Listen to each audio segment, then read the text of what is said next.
Shout out to supporters who keep the lights on. If you're here every night, we see you. Let's talk.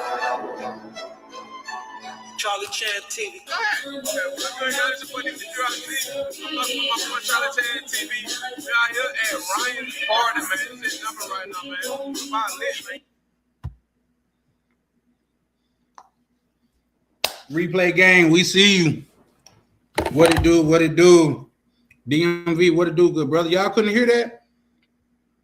Bro said, can you ban me from chat, please? Your wish is my command.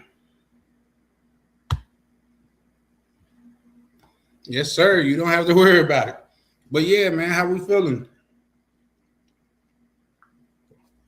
DMV, what it do, man?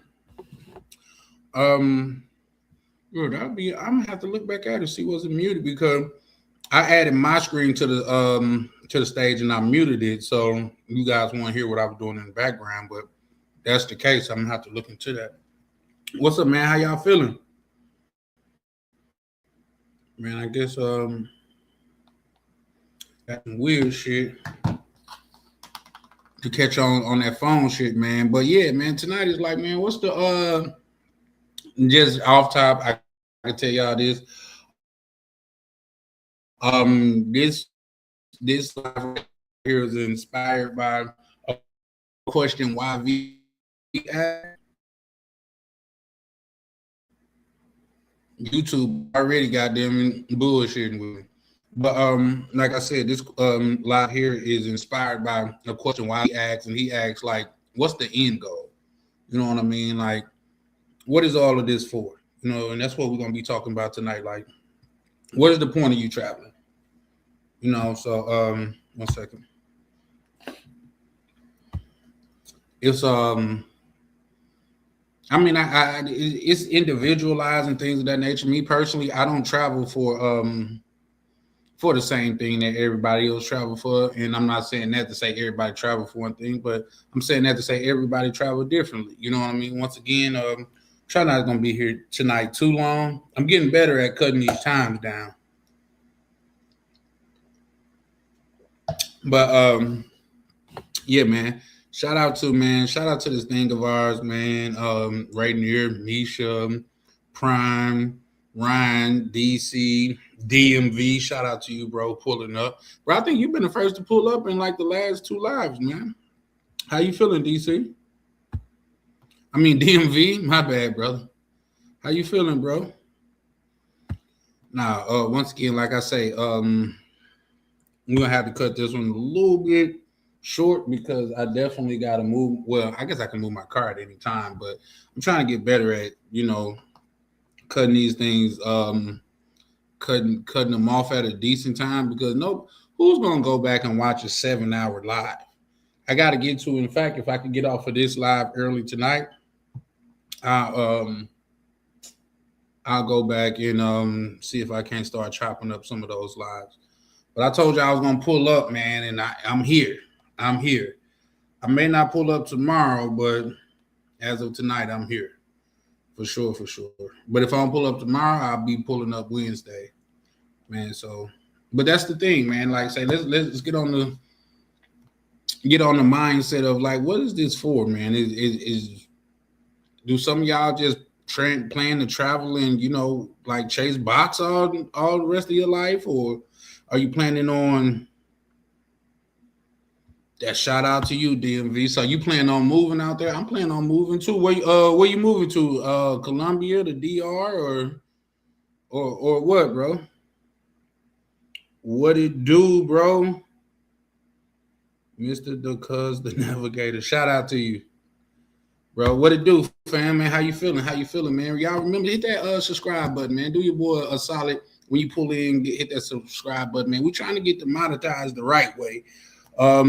Some people have been telling me how to do it the wrong way, but I don't want to go that route, man. I'm trying to keep everything on the up and up over here, man. So yeah, for sure. But yeah. So like say, if your plan is to move, like where are you moving to, man? You know what I mean? What's your goal date? Like, are you planning to move in the next 3 years, because I know shout out to my good brother POV. He was saying that he if I understood him right, he planned on moving after he retires, and he retire in the next 5 to 7 years, I believe. Me personally, I'm considering if everything goes right, I'm considering moving like 2027, 2028. I'm looking at getting a crib out there, like hopefully this year though. So that way, like say if you tied into this thing of ours, if I'm not there, like say you could goddamn me pull up at my crib. But I don't know, a lot of these cats over here is weirdos, man. You said the whole DR Island. Yeah, for sure, man. I don't know, man. Have you got a chance to see? Because DR is at the top of my list, man. Y'all know DR is my home. I love the DR, and I feel a special way about the DR. But I haven't got a chance to check out Panama yet. I haven't got a chance to go to. There we go. I haven't had a chance to go to Colombia yet or Thailand yet. I know I'm going somewhere, but right now DR is at the top of my list. But I think it was the POV that said, man, the DR is getting too Americanized, man. So that really what we want to do? You know what I mean? So far as I go, I just want to go like I say, like I call it, and it's not a term that I made up, but it's lifestyle arbitrage. You know what I mean? To where I could live somewhere in say a different country and get a better quality of life at a cheaper price.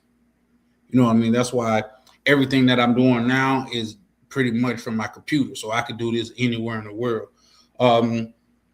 Hopefully coming up later this year, man, I'll be able to put something together to where we could talk about like say working abroad or starting a business to where you could run it from anywhere in the world and stuff like that. I'm currently in the middle of that journey, but I don't know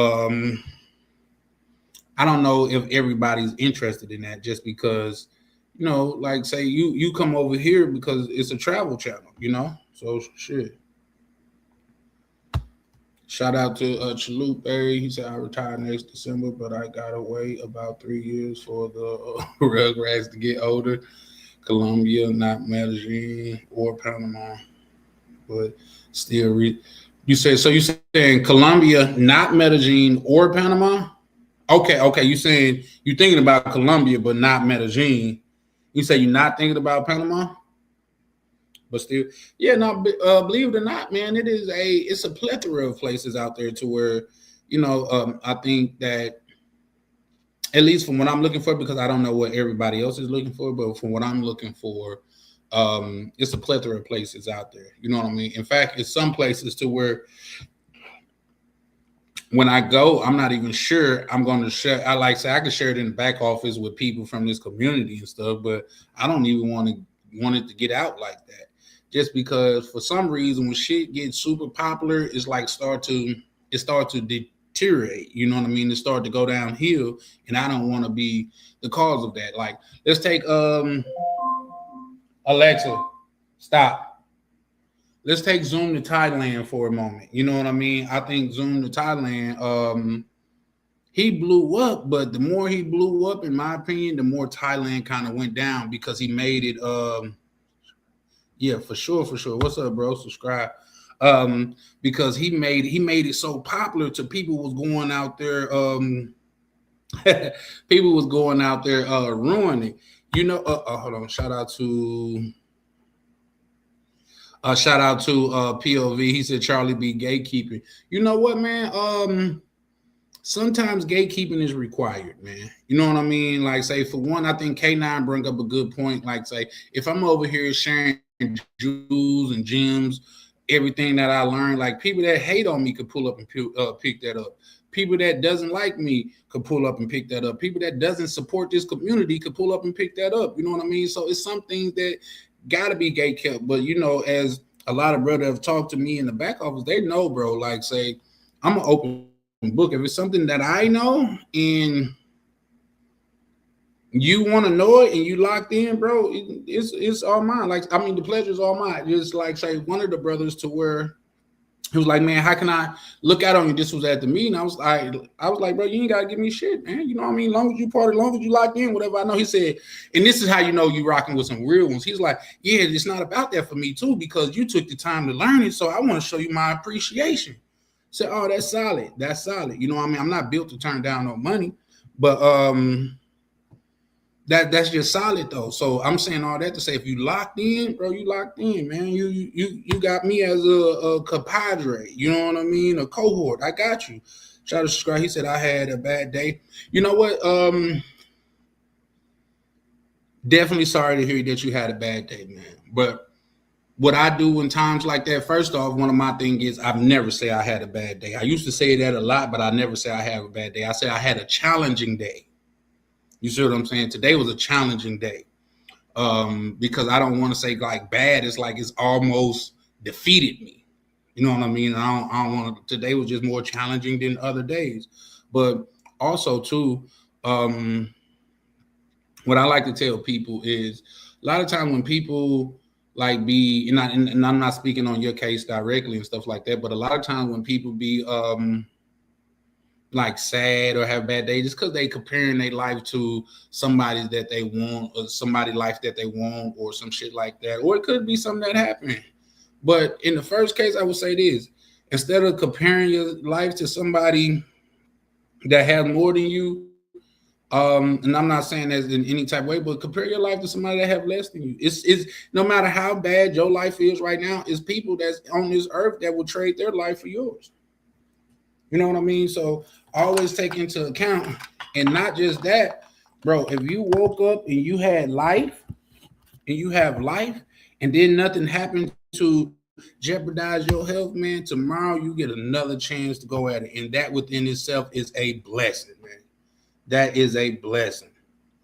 So let's not focus on, a lot of times what go bad. Let's focus on what going good, man. And you woke up and you had your faculties about you. You was healthy as you was the day before, man. So let's focus on the good. Considering Panama is an easy visa to get, and you can get on the rest of Latin America easy. Yeah, you could get in, or not get on, but you could get in. I get what you're saying. Is That's why Panama is a good place for me. That's why I'm looking at Panama, because it's not so popular to where you're gonna run into a lot of people and things of that nature, but it's popular enough to where you could still, there's still like an American community. So if I want to be around Americans, I can. But if I want to go to the DR, 3 hour flight. If I want to go to Colombia, 3 hour flight.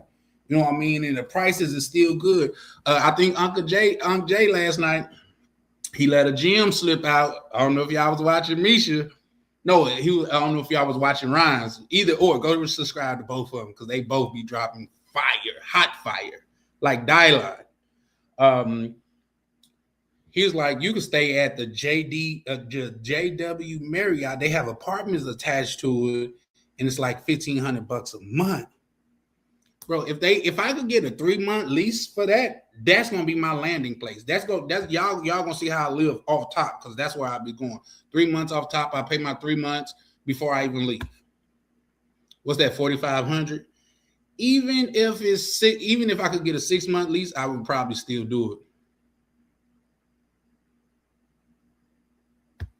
Bro, what are you talking about? I'm 7. Well, here's the thing. If you 7, I'm not gonna even go into it. Shout out to you, bro. That's a good one. Thanks, my dad. Man, thanks, man. My dad just been being rude to me. Well, if that's the case, I'm sure your dad loves you. That's good though. Hit the like button. Yeah, for sure, man. Hit the like button if you had a challenging day. Even if you didn't have a challenging day, hit the like button either or, man. Because, man, listen, if you somewhere in the world and you get a chance and you're watching me, you're doing better than a lot of people. Just keep it a buck, because there's people that can't even get the internet, let alone get these devices to watch the internet. So it's always it's always better to think about what's going in your favor than what's not going in your favor, man. If I sat up here and told y'all all the shit that wasn't going in my favor, um, man, it'll sound like a violin in the background, man. Just because, man, I done been through some trials and tribulations, but tribulations, yeah. But nevertheless, I'm here, man, and I'm thankful for it. I'm thankful for given a chance to goddamn it better my life still. So you are the narrator and the orchestrator of your story. If it's a good story, you the goddamn it narrator of it. If it's a bad story, you also the narrator of it. You get to decide to be victim or victor. Decide. Then bro said I asked my crush out. Good luck with that. He asked the crush out. For a 7-year-old, you damn sure can type good. Ain't that some shit? Oh, you said Panama to Colombia is 1 hour? Oh shit, that's even better. What the I thought I heard somebody say it was like 3 hours, but maybe I'm getting that mixed up with Miami because I know they say I was just gonna say that POV. Maybe I'm getting that mixed up with Miami because I'm quite sure they say from Miami to like Colombia is like 3 hours. And everybody that I hear go to Panama say it is a vibe. So it's low key some shit I'm looking at. No, that's the top 5 rappers: Dylan, and Dylan. Do you know when he came out?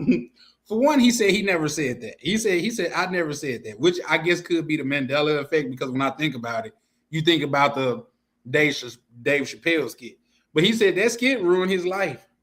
He said that skit. Shout out to Dave Chappelle. That's what that nigga was funny as hell, bro. But yeah, he said he never said that on what's name. So I don't remember. It could be like I remember, but I could have no. He did say that. I'm almost 100% sure he said that. Right near what dude, broski, how you doing, man? Man, we just on here. I know right near is one of the brothers that said they he actively working to relocate out of the country, man. You know what I mean? Like and that's something that we're gonna be working towards. That's something that I'm gonna be trying to bring more content to my channel about. Like, how do we get dual citizenship? And some people that I've talked to in the back office say they want to renounce their citizenship. Whether you do or not, I'm not here to judge because I can see pros and cons in both scenarios. But it's like at the end of the day, ultimately the decision is on you. So I don't know, but yeah, I think it's dope though. Like say being able to have that decision, being able to make that decision is a blessing within itself. Do you know? I was watching a documentary or some shit the other day about a kid that escaped was it South or North Korea. Like you're not even allowed to leave your country, where it's people that's not even allowed to leave. Where they from? They can't even explore the world. Like say with that Kim Jong nigga, like he got them people under their thumb. They say, you know what I mean? So yeah, now that see, and that's why shout out to you, Chalupe. That's why a lot of people do renounce. I know some people. In fact, I got some people that's in the financial community that I'm a part of that they have renounced because like once you're making $1 million per year and shit like that, like it makes more sense to renounce. You know what I mean? And this one individual already had a plan to get a path back to citizenship. You know what I mean? Because they say, like, say when you renounce, they treat you like a foreigner at that point, which I guess is still fine. But I think you still got access to your credit. You still got access to goddamn your this, that, and the third. So.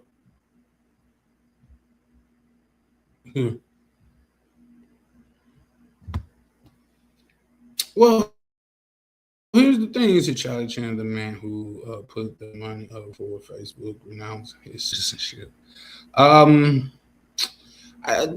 Here's the thing: like I said, I can see pros and cons of both sides, but until I get to a point to where I'm making so much to it, it is more financially responsible for me to live out of the country than in the country. That's something I would do. And like I say, there's roads back to citizenship.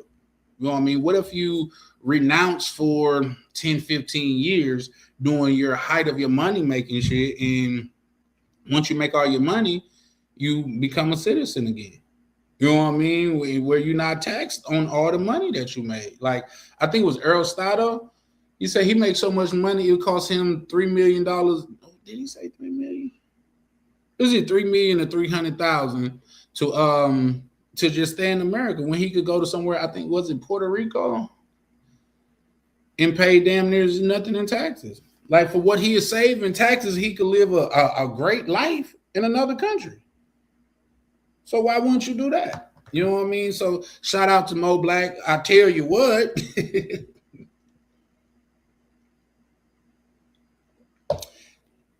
Mo Black is one of the brothers that he from Texas. So the first time I heard him say, now mind you, I was born in Texas, but I didn't grow up in Texas, so I don't really know Texas like that.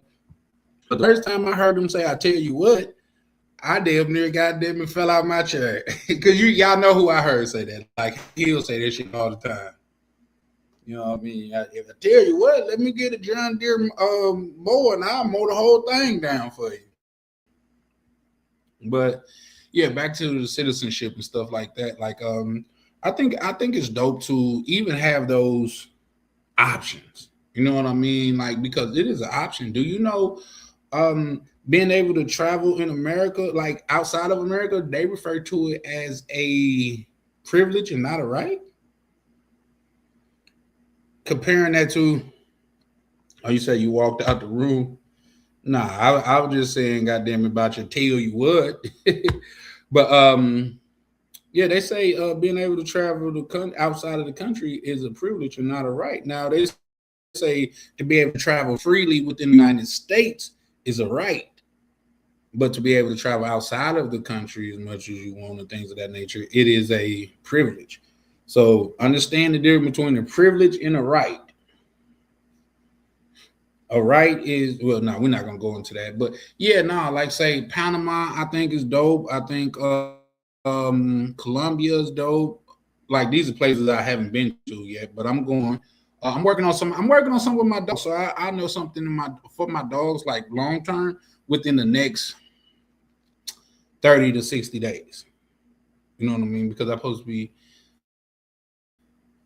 I got something going on out in a different state, so I might be venturing out there and stuff like that. But yeah, no. Like say Panama, I think super dope. Like say we done lost so many. Shout out to Mo Black. I'm gonna put his comment back up here. That was a good brother. That was a very good brother, man. He was my DR brethren, but he went to Colombia and Colombia got him. Colombian got him, y'all. Colombia got him, man. Like, at first he was like, yeah, no, Colombia. I mean, DR, yeah, that's what's up, brother. Did brother that? And but he want to be like, you know what, guys? I don't think I'm fucking with this shit like I was before. You know what I mean? So shout out to him. Colombia also then got our good brother DC. Then got Sergeant Sasua. It's just so many brothers, man. Like I say, I damn near want to do a slide with some sad music. Like I miss my Uncle Charles, y'all, behind that motherfucker. You know what I mean? Just because Colombia, they say the women are attitude is better, they dress better, they treat you better, and everything is cheaper there. Now, what you got to deal with, in my opinion, from the outside looking in, is damn near getting deleted. Like you fall asleep around them chicks, you're gonna wake up dead. You know what I mean? So there's that. You're like, damn, I was just at the party. How did I get here? Jesus. Like, you slipped in Colombia. You slipping. You're here now. Shout out to my good brother POV. He said Colombia is dope. I mean, Cuba is dope. But here's the thing, POV. Now the question is this: is it dope enough for you to move there? Would you live there? Or is it a place to where you would just visit? Because like say when I used to go to Vegas and I used to just like do script activity before I started linking up with my family out there. I would say Vegas dope, but anything more than 3, maybe 4 days is too much. Like to be on the strip, drinking and walking all up and down the strip for 3 and 4 days and just eating all. It's too much, man. And I'm not even talking about money. I'm just talking about in time and exhaustionness and just being around people. For me, Vegas is a 3 day, 4 day trip maximum, unless I'm out there kicking it with my kinfolk. Now I have been into Vegas because y'all know my past. I used to hustle and shit like that, so I was out there on business a couple times, and in those times I didn't even go near the strip. So those was decent times because once you start kicking it with the locals and stuff like that, you get a chance to see a new side of Vegas. But other than that, like say, is Colombia like that? POV? I'm not Colombia, my bad. Cuba is Cuba like that? Like it's good to go for a couple days, but staying there is really not the move. And I want to go to Cuba too, but like what was going on with the Orange Man and shit like that, I just goddamn it, I don't know. I got to see how it shake out. That's just like with this crypto, man. I got to see how this crypto shake out because I just got me a hope, man. I just spent a lot more than I usually would spend on crypto because I thought I caught it at the bottom, and that shit haven't went up yet. So there's that. Shout out to the good my good man X Pack where he said pretty much in my end game. That's what's up. Yeah. Yeah. And a lot of us trying to get there. So we definitely appreciate you pulling up and dropping some game or some knowledge on how that worked for you. Like how did you get acclimated to the different country and how did you how did you feel? Like how do you feel like being around like so many people that don't really understand or know where you're coming from. So yeah, shout out to you. One second. Hold on. Okay, you definitely gotta be careful around random chicas with no jobs and neck tattoos. You gotta find girls with something to lose. I agree with that, Chalupe. You gotta find girls with something to lose, but looks can be deceiving, man. Looks can definitely be deceiving just because whatever like say I heard a story to where a dude was like he was fucking with a chick for like 3 years and all of a sudden out the blue got him, woke up scoped, you know what I mean? So like I guess the bitch probably broke bad and had a rough month and she like I've been playing with my food for too long, let me go and get him, you know what I mean? So there's that. Okay, you said is laws and infrastructure issues need to get better. Yeah, but as it sit right now, POV, would you move out there? Is that a place to where you consider moving to? And you say in Colombia, you did that. Shout out, Misha pulling up, showing love, man. Hey, that was my bad early too, because man, I seen that I instantly got hot. I was like, man, let me call bro. Like, what's that Biggie son? You said, what did we got the call from Puffy? He's like, no, love wouldn't disrespect. No, I wasn't talking about him. I was talking about them. So yeah, no, that was on me. Cause soon as I seen, especially the way you had it set up, I was like, oh no, ain't no way, bro, to pull that. You use the crypto layout is really okay. Okay, okay. Say less. Pull up and I'm working. Ah, man, I be so busy, but I'm working on getting a line just for YouTube, just for like say the back chat, just because with this WhatsApp being connected to my actual phone, man, I done got calls at 2 or 3 o'clock in the morning, man. And which I don't mind, like chopping it up with your brothers and stuff. But 2 o'clock is unless you talking about bro, it's $1 million outside your door right now. Go get it. 2 o'clock is a little much, but yeah, no, I'm definitely man. If anybody know anything about me, man, the man that knows anything knows that he don't know nothing at all. So if you got some game to share on that, man, I'm all ears, bro. You talking about the little 4 year joint? Give me here. Shout out to POV. He said, "Nah, now, no, yeah, no, I didn't think so, but some people they don't. Some people they don't care about like the lights and shit going out. Me personally, I work on my computer, so I need my shit. Like, in fact, I'm even thinking about calculating when I move out of the country to get Starlink, so I will always have stable internet. Because even if the electricity went out somewhere or some shit like that, I got battery packs. I got shit to back up my computer so I could work for some hours and still be cool. Like, come on, bro. Like, I done had power outages here in the United States, and that's called a electricity disconnection. You know what I mean? When you in the middle of some shit, and you just hear your house shut down on your. I done had that here. So there's that, but like say, long as I'm prepared for it. Now, mind you, I was young and shit like that. Speaking of that, I gotta pay my electricity bill. um, but that happened to me when I was young, and I wasn't over the finances. But even when I got older and I got money, a lot of times, and this especially when you come from the hood and you hustling and shit, you would just let that shit continue to build up. They come cut it off, you pay the shit, and they come back out and turn it on.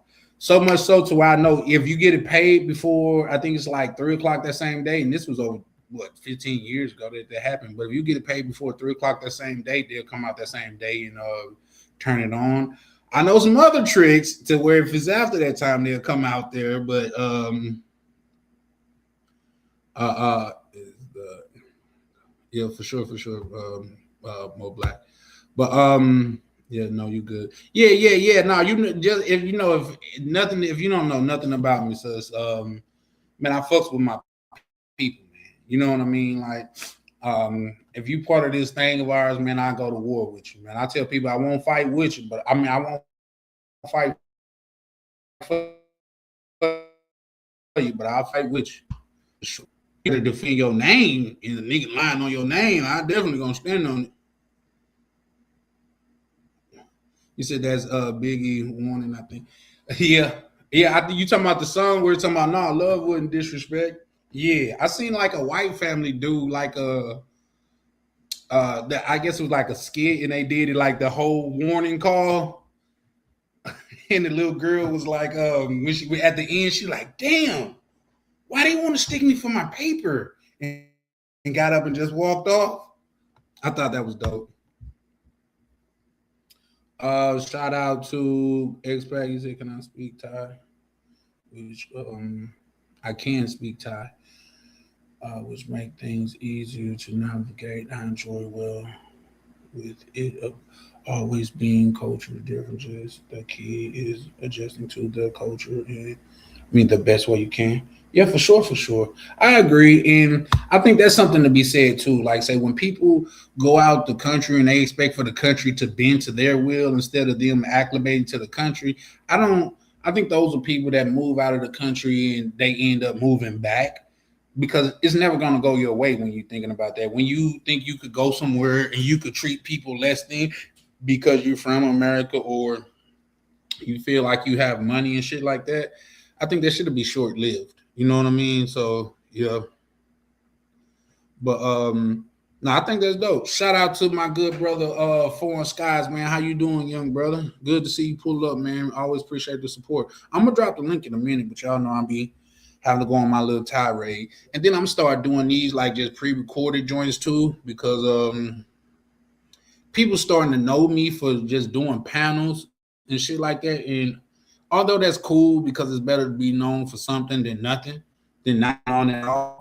But I don't want to just be known for panels, so I'm gonna start dropping some actual recorded videos. Like I said earlier, I'm starting trying to go through my all my lives, and I'm gonna start dropping little snippets and shit.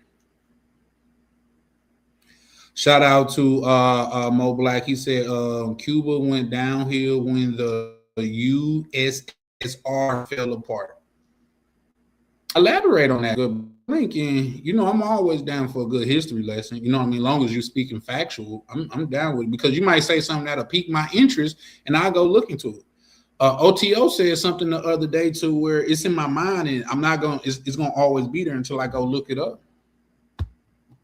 So for sure, for sure.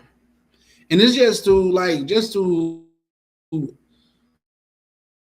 spark a thought on somebody's head to make them go investigate more. Go to, not just investigate to learn more. You know what I mean? You might intrigue something. So like the stream and subscribe on your way in for sure, for sure. Hold on, let me get the little whoop going.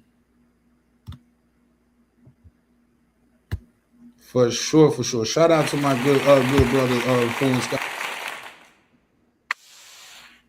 Man, hit the subscribe and like on your way in, man. Show some love, bro. You know what I mean? Like, come on, man. Like, listen, that's the thing too about the community, bro. Like, y'all need to be holding on to that subscribe button. Like, it's actual money. Like, nah, I'm gonna spend my subscribe with them over there. Nigga, you get an infinite amount of subscribes, bro. Infinite. Jeez. I've never heard, goddamn it, YouTube cut a nigga out there. You didn't subscribe to too many people. You low on subscribe. Come on, bro. They're infinite. Why not subscribe? Especially if you pulling up and you kicking it. And a lot of times we have dialogue over here to where, man, anybody could for one join, and for two, man, like you can learn something. Because I learn something all the time. That's why I enjoy it so much. That's a fact. This travel thing of ours, that's a factoid. Somebody, and I got to link up with POV because I'm finna start into those animations too. Even though, man, like my numbers. So when you sit down and do the numbers, because I sit down and do the numbers, how much time I'm spending over here, how much money I'm spending over here, opposed to a return, ROI on my time. I get the less to do this. Like say my other shit, I would get paid like a lot more to do this, especially if I put in the time into that I'm putting into this. But I'm just saying all that to say, man, I enjoy it, man. And shout out to Foreign Skies with this traveling thing of ours. That's a fact. He's, you know what? I'm gonna try to look it up, POV. But you know, man, on Instagram, man, it is like it's a sea of skits out there. Man, I've seen some shit to where I've never seen them again. You know what I mean? But I've seen some skits to where I haven't seen them in years, and then I talk about them, and that day they'll show up. So, but I definitely look for it because I think I was laughing the whole time.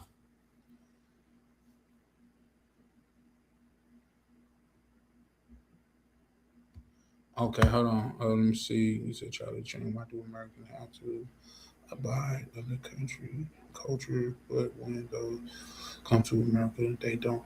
No, I think they actually do. I think they actually do. Okay. People, you can't come here with that same mindset that, like, say you have in the Sahara and shit like that. And if they do, we're talking about us, Mo Black. When we talking about mingling among the people, we want to go out and get a local experience and shit like that. If you get here and you just want to stay around the people that's from your country or that you are familiar with from your country, yeah, you don't have to adapt to customs then. But when you get out into that real world, you can't you can't conduct yourself like you would in another country, especially if you come from a rude country. Now, keeping it a buck, America's rude within itself. You know what I mean? So how rude is rude? But like if you come here, man, you're not gonna be just like how it's in other countries. Like you done seen somebody spit at somebody, like it's just cool. It's a common insult, man. That'll get you. Did you see the thing with the black dude? I guess he was in Romania. And the dude was talking about you don't know how this country work, and he spit at him. He turned the camera to him, slap him, woke up refreshed and everything, slap him. So yeah, man, like say I think they do, and even if they don't, let's not talk about what they do. Let's talk about what's right and wrong. That like I heard, God damn it, I forgot the comedian that I heard say that. He said, "Man, I'm so arrogant." I think that was Aaron Spears. Like he done fell off too. He used to be a dope ass comedian, but he done fell off in my opinion.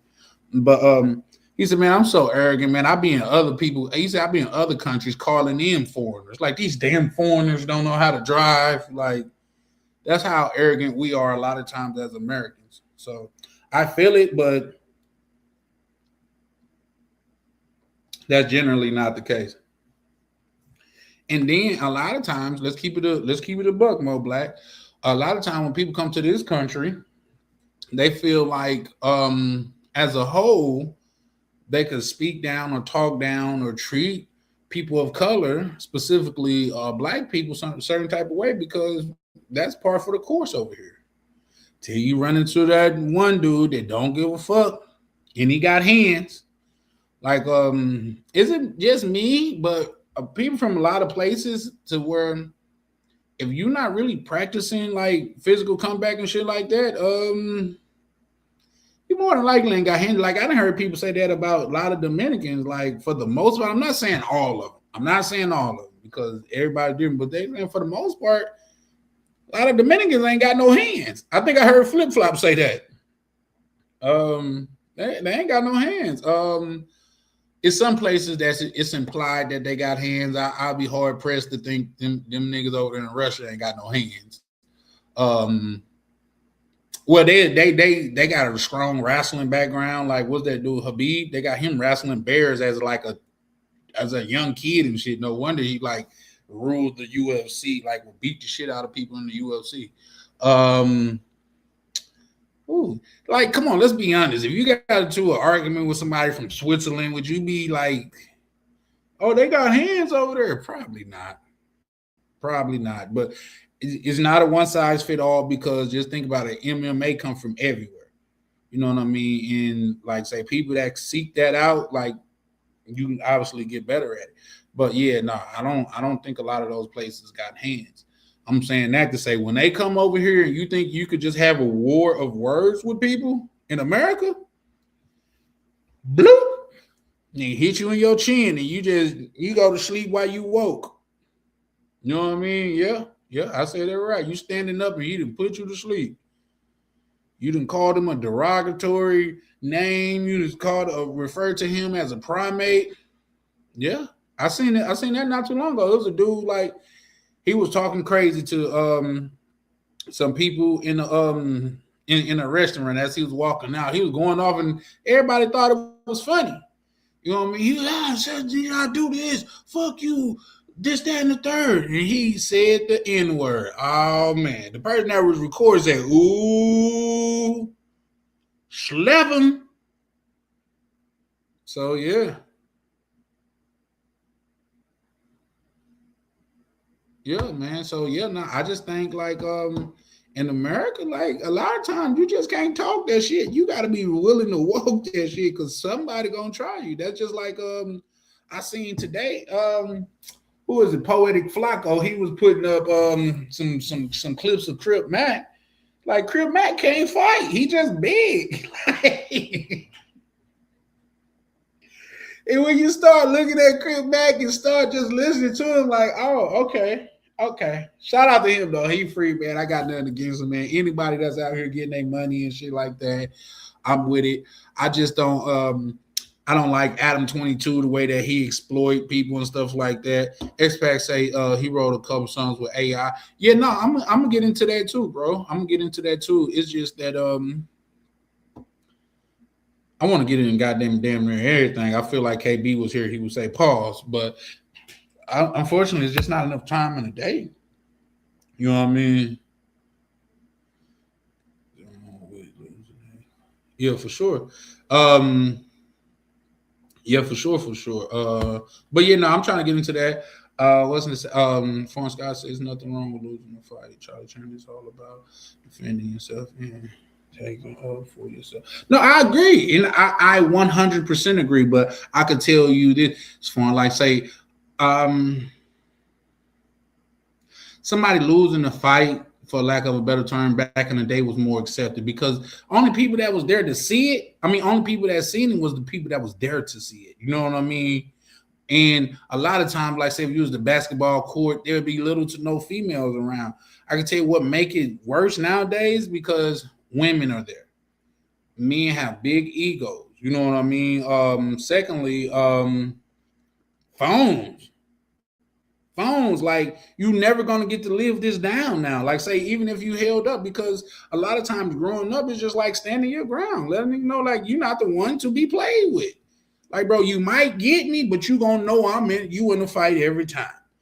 But now with the internet, it's damn near like you gotta offer. Come on now, it's just crazy. But I feel you. There's nothing wrong with it. You know what I mean? Like, because if you let a person get away with treating you some type of way today, they're gonna treat you that way for the rest of your life. So stand up for yourself, and whether you take an L or not, unless you in jail, a mom not gonna fuck with you too much. This first one was about dealing with blood clots for 25. You wrote a song about dealing with blood clots? Okay. For some reason, I feel like it'll be a Jamaican song, but that's an off-putting joke. Blood clot, you know what I mean? But nah, that's what's up. That's the beautiful thing about music. It's a form of art. So however you see it, you know what I mean? So there's that.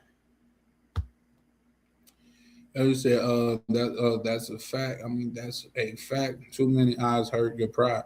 It's not even that, because, like, say, among men, let's just say we in a room and there's 20 men and two men call each other out and they get in there and they box it out. It's gonna be cool because they be like, bro, you lost, but shit, you stood your ground. He ain't just ragdoll you. You know what I mean? That's cool because men understand, like, come on, bro. It's all right to take a L. You know what I mean? It's like shit. Long mother ain't, bro. Let me ask you this. In your mind, we all men here. Well, for the most part, we're men. What's worse?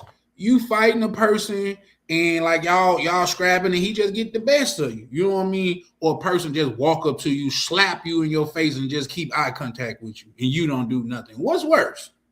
Me, in my opinion, is just getting slapped in the fucking face and not doing nothing. Like, come on. You know what I mean? Like, just go and hand me my L. You're gonna have to show me. That's on your channel. Okay, yeah, I definitely check it out for sure. For sure, I definitely check it out. Oh man, I've been going on for about. See, listen, that's how much I really enjoy kicking it with y'all. We damn near going on an hour, and I ain't even dropped the link yet because about 2 hours, maybe 3.5. Like that's at the worst case scenario. We're gonna be closing it down. Okay, hold on. Let me. Oh shit. I got you, Mo Black. 1 second. Getting this link together.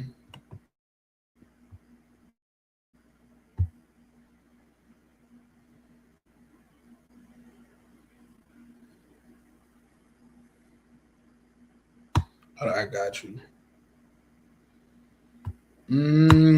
Elaborate on that. Mo Black writes, I wish we had our kids in communities to where they didn't have to deal with this kind of behavior. Would you elaborate on what kind of behavior that you're speaking of? Because, like I say, when I grew up, even though it was for the most part where I grew up, where I spent a lot of time, in fact, where I call home, when men are involved, two boys getting into it and shit like that, they get the gloves, go fight it out, and they be cool. You see what I'm saying? It's only, I can't say it's only, but a lot of times when the women get involved, that's when the families get involved. That's when neighbors start, goddamn it. You know what I mean? I seen two brothers, goddamn it, talk to shit because fathers weren't there. Their little brother was into it. They let them fight. They went on about their business. And guess what? More often than not, the kids end up being friends. You see what I'm saying? So violent. I get. Oh, that's my thing. Shout out to my good brother, goddamn, Worldwide Navy. Y'all make sure to go check him out, man, bro. Him and POV really, really put in the work. Like, you can't blame people that put in the work and they actually getting results from it, and you not putting in the work yourself.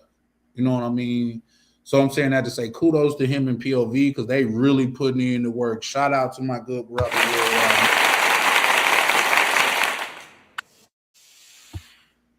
Oh yeah, we incorporating sound effects and everything now. But you say so violent. Yeah, no, there's extreme violence that's going on, and I can agree with that. But two little boys fighting in the schoolyard, that's not extreme violence. That's not even when you.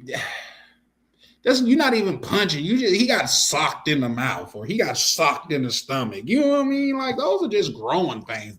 That happens growing up with a little boy. You know what I mean? It's when these little boys, okay, and it's gonna sound like but it's when these little boys that don't know how to manage their emotions, don't know how to do risk cost analysis, they get embarrassed or get beat up, they go home and get a firearm and come back, and then now somebody done lost a life and he done lost his life. That's where the problem come in with me. But little boys being little boys, come on, yeah, no, I'm not.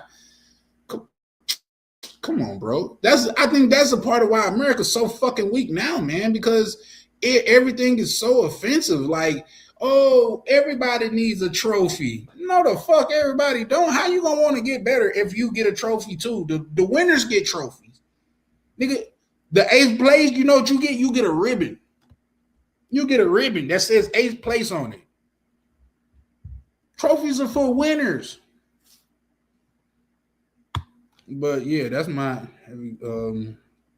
going to leave tomorrow. Oh yeah, where you going, bro? Navi? Shout out to Foreign Skies. He say, shout out to Misha. Okay, oh shit. Oh no, I did. I was like, damn, did I drop the link? I did. So knowing this, why would you want your kid around that? No, I think we're arguing the same point.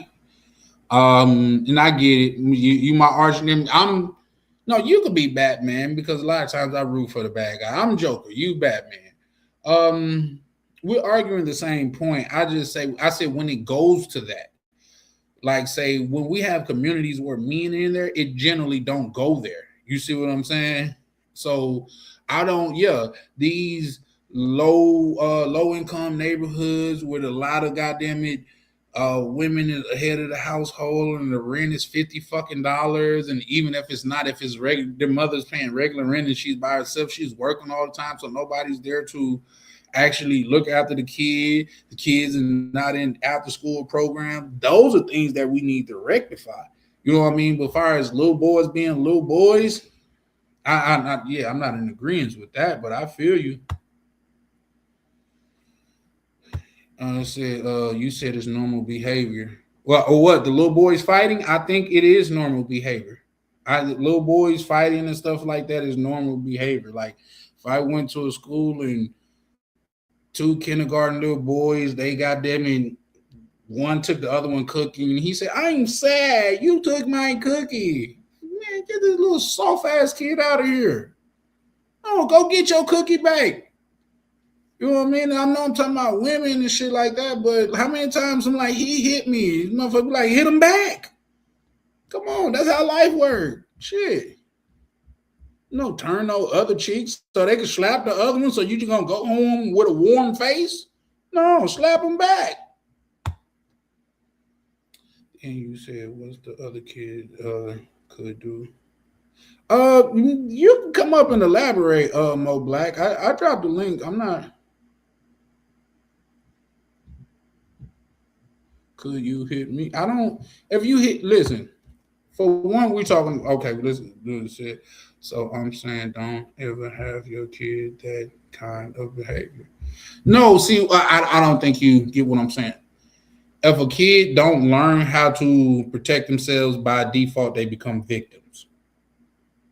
That's just by default. You know what I mean? I'm not talking about the extremeness to where you teaching your kids to pick up weapons and stuff. And somebody bigger than you pick up something and hit them across the head.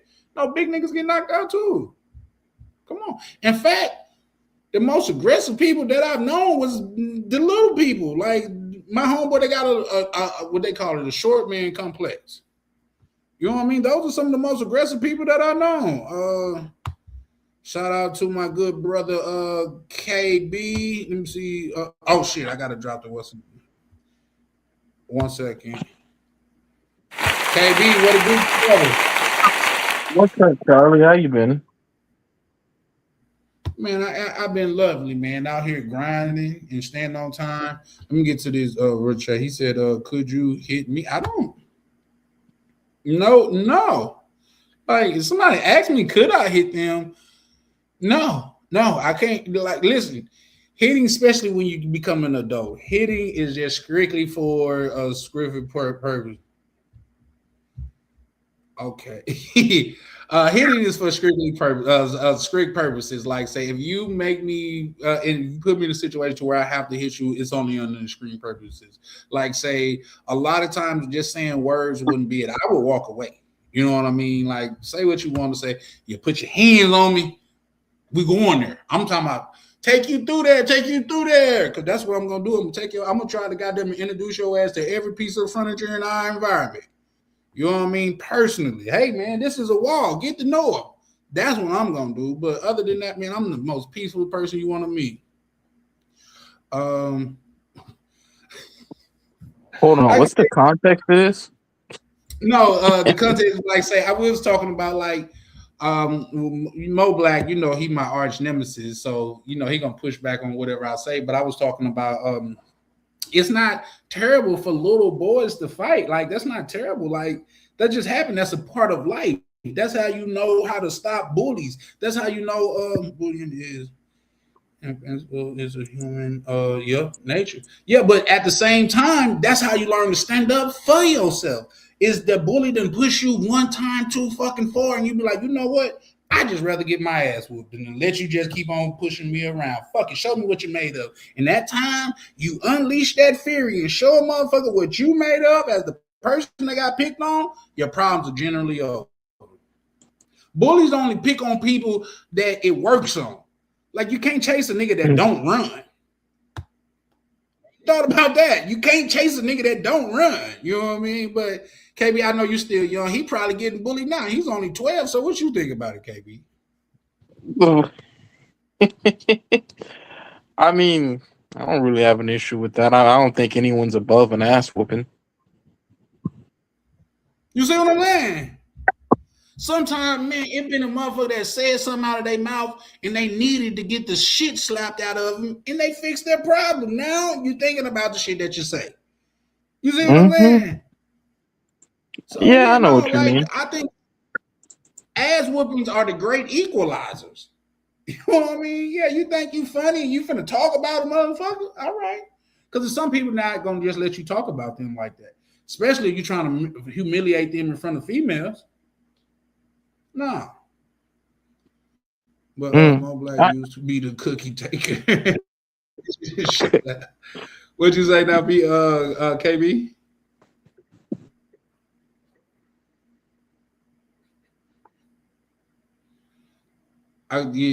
What's the name when I couldn't hear you? But I'm gonna ask you the topic. Let me get through these little couple comments. I bet you hear hard. Can you hear me? No, sir. No, ma'am. Yeah, I can hear you now. You was muffled for a minute, I guess. Yeah, I said. I mean, there's certain kinds of guys. I don't know what it is when they get around women. They just can't seem to comport themselves. It's one of those things, They just kind of start acting out. No, I definitely know. And if you are a male, everybody, and you probably didn't even notice it right away. But how come every time we come around, this nigga want to joke on niggas and shit? Like every time females get around, you're like, oh, nigga, look at your shoes dirty. Like, you know what I mean? Like every time females come around, you want to wrestle now. Like, nigga, what? Come on, man. Come on, man. So yeah. The first time I saw that was it was a buddy of mine. He used to call himself a volcel. So he's like, yeah, bro, I'm not gonna have any sex, bro. Like he was saying some like, you know how those guys on the internet they're like, oh, I don't. Who was it? Matt Gates or Kevin Gates? He's like, oh, I ain't beat my meat for a month, and I swear to God, my car stopped, and then I went to take a look at the battery, and I was like moving it around, and I saw the electricity come out that bitch, and the car just started right up. I'm like. and like they swear on it, so I'm like, all right. And then one day there's this new girl that comes to the gym, and they get to talking. I'm like, okay. A month goes by, and I come back around, and I'm like, hey man, why your shirt off? He's like, what you talking about? I always have my shirt off. I'm like, no, you don't. This is the first time I ever came here with your shirt off. Why you got your shirt off? And I look over, and the girl's right there. It's like, nah, bro, it's no reason because I always really got my shirt off like that. You know what I'm saying? I'm like, okay, I believe you. Yeah. Film sales say whatever we both consent. Still a little bit lost, but what I will say is this. Even sexually, I'm not the dude that you be hitting on me and shit. Like, what's they call that? Is it S&M or M&S, MSL, whatever the fuck it is? I'm not with it. Don't put your paws on me. Like, we get a little rough and shit like that, but once you go to slap me in the face, no ma'am, I'm done. Like, I'm finna go and go to work. But you ain't got a job. I'm finna go find one. Cause I got somewhere better to be. So yeah, it seems that you can separate your upbringing from today's time. That we because you do represent a lot of what you use. Yeah, yeah, for sure, for sure. Yeah, you. Well, here's the thing: the fact that I am here on live with you guys, opposed to out doing what I could be doing or what I used to be doing, it does, goddamn it, shows some growth, especially when I'm dealing with what I'm dealing with. Because I could get out there, I could go do what I used to do and solve a lot of my problems damn near overnight. So I get what you're saying, but sometimes, sometimes growth is a slow process, but it's growth nevertheless. You know what I mean? So yeah, no, I feel you, but when you do, like, say, when if you work the job for 20 years and you just stop working that job, you still gonna have memories of that job.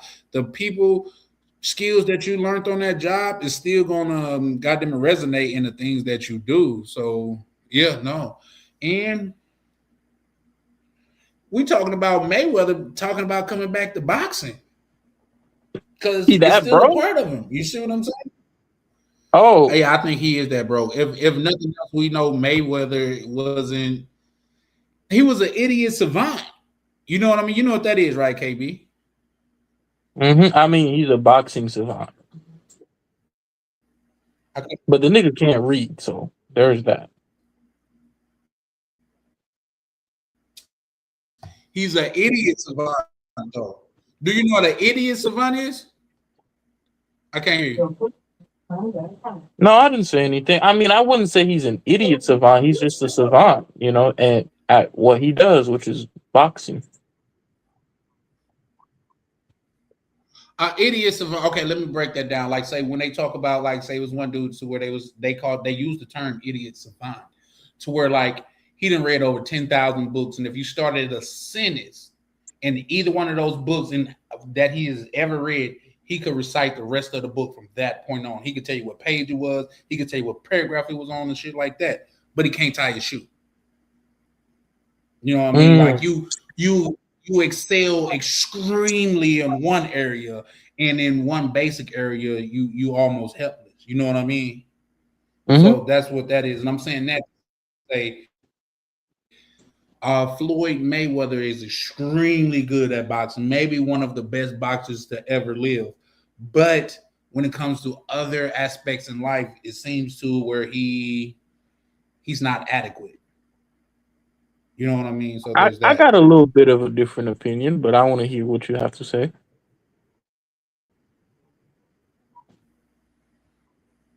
No, I'm just saying that's. I mean that's just my outtake on it.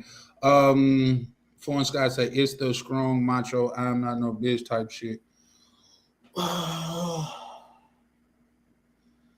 Well, if you're referring to me, I could see how you could get that, and you have to in return see how you have to be like that. But also, I was just saying I don't want to hit nobody. You know what I mean? I also just said I would walk away in a lot of instances. You know what I mean? It's only when you push me there to where I feel I have no other recourse or no other exit. That's when we'll get into it. But it's just like I'm not, yeah, no, I'm not no bitch, but at the same time, I'm not gonna go crash out over no words, man. I plan on goddamn ending my days on the beach somewhere in an exotic country, and I can't do that if I'm in jail for slaughtering one of these people out here. So Mhm. that just may have come off, but trust me, that's not what I'm aiming for. I just be trying to let niggas know I'm not the one. Like say when the shit was going on and people was pretty much on here and they was like threatening people, I wasn't hooping and hollering. I said, put your number in the bag. Let's Well, link up. Put your number in the bag. We ain't gotta hoop well, and hold on, holler. Charlie. You know what I I mean? don't think I saw that one. What Let's what, link. what happened there? No, you was on that one.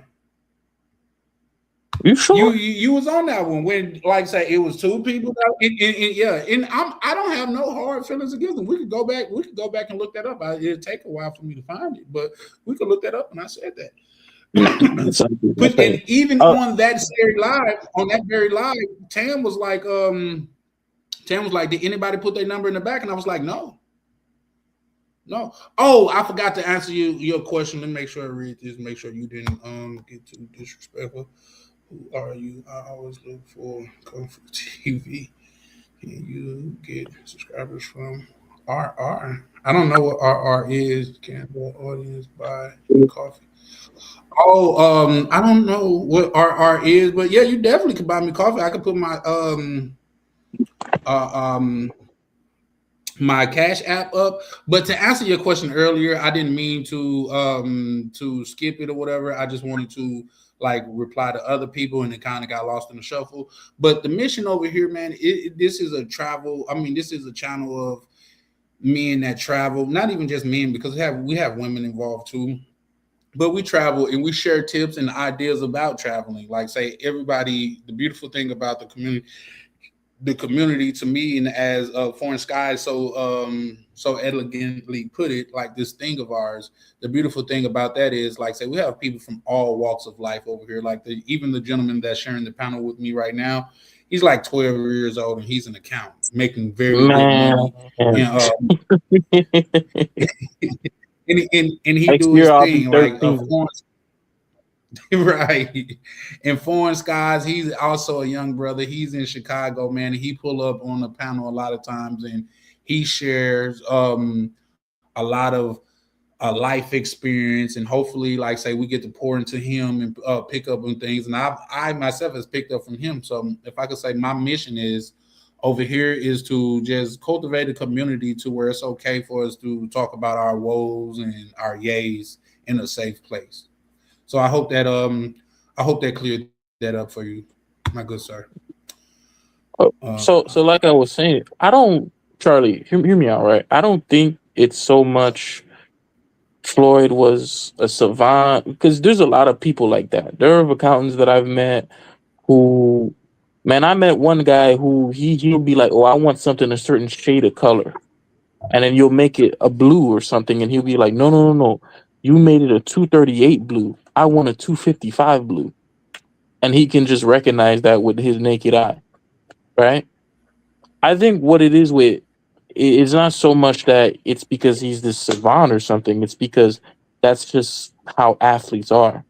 And this is something that I've kind of said before, where when you are in college or you're in where you're young, right? You're 25 or something, and you play basketball or you play football, and you're considered one of the best in whatever you do, right? You're winning every fight. You have all this success at such a young age. It kind of warps the way that you see the entire world. Like, oh, I've been playing basketball my entire life, and then he comes out, he's been playing basketball for 10, 15 years, and then he comes out and he just doesn't know anything about, he can't do his taxes, he can't read, he can't really write, he can't really listen to anything besides basketball. You know, they become almost kind of retarded in a way, or like developmentally challenged, because they didn't develop like a normal human being. So it's like Floyd, he's been boxing since a young age. He went to the Olympics at 18, he won gold, international fame and success, and then he was fast tracking to the boxing leagues, where he was basically set up with all these fighters to basically pad his record and make him look as good as he possibly can. He becomes a champion at 25, 24. what? He has all these. Yeah, Floyd. He was world champion at 24 or What? 25. Yeah, maybe even younger than that. He won his Olympic medal at like What? 21. Oh my God! You ain't know that?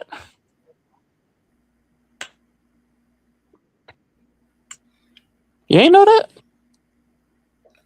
Can I ask you a question?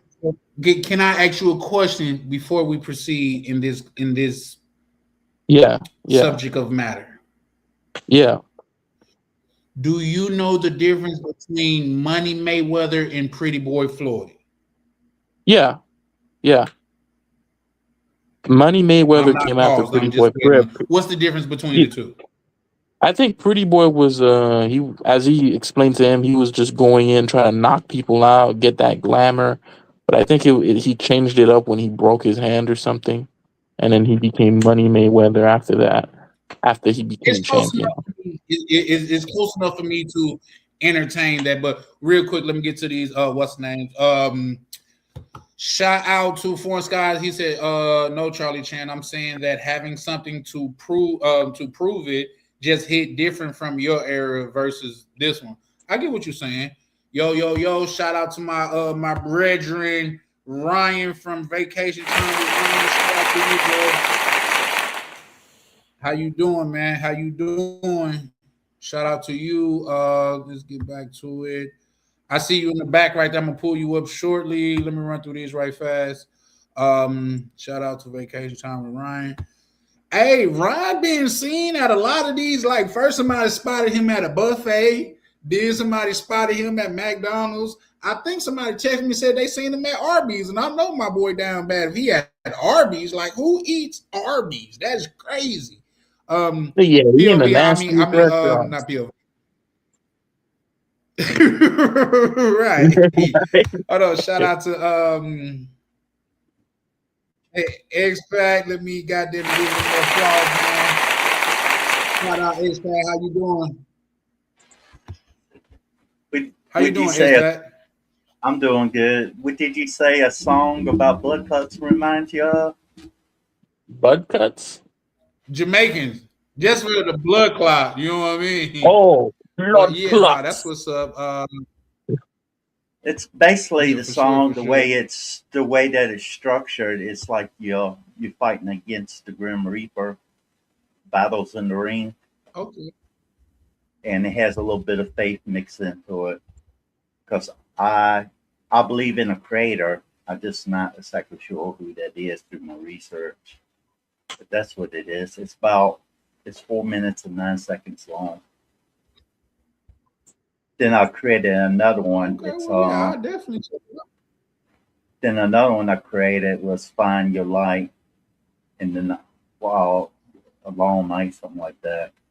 But other people seem to like it. One guy that makes songs, he says that he said it was pretty good. Now whether it's what it is or not, that's for the person to judge. Okay.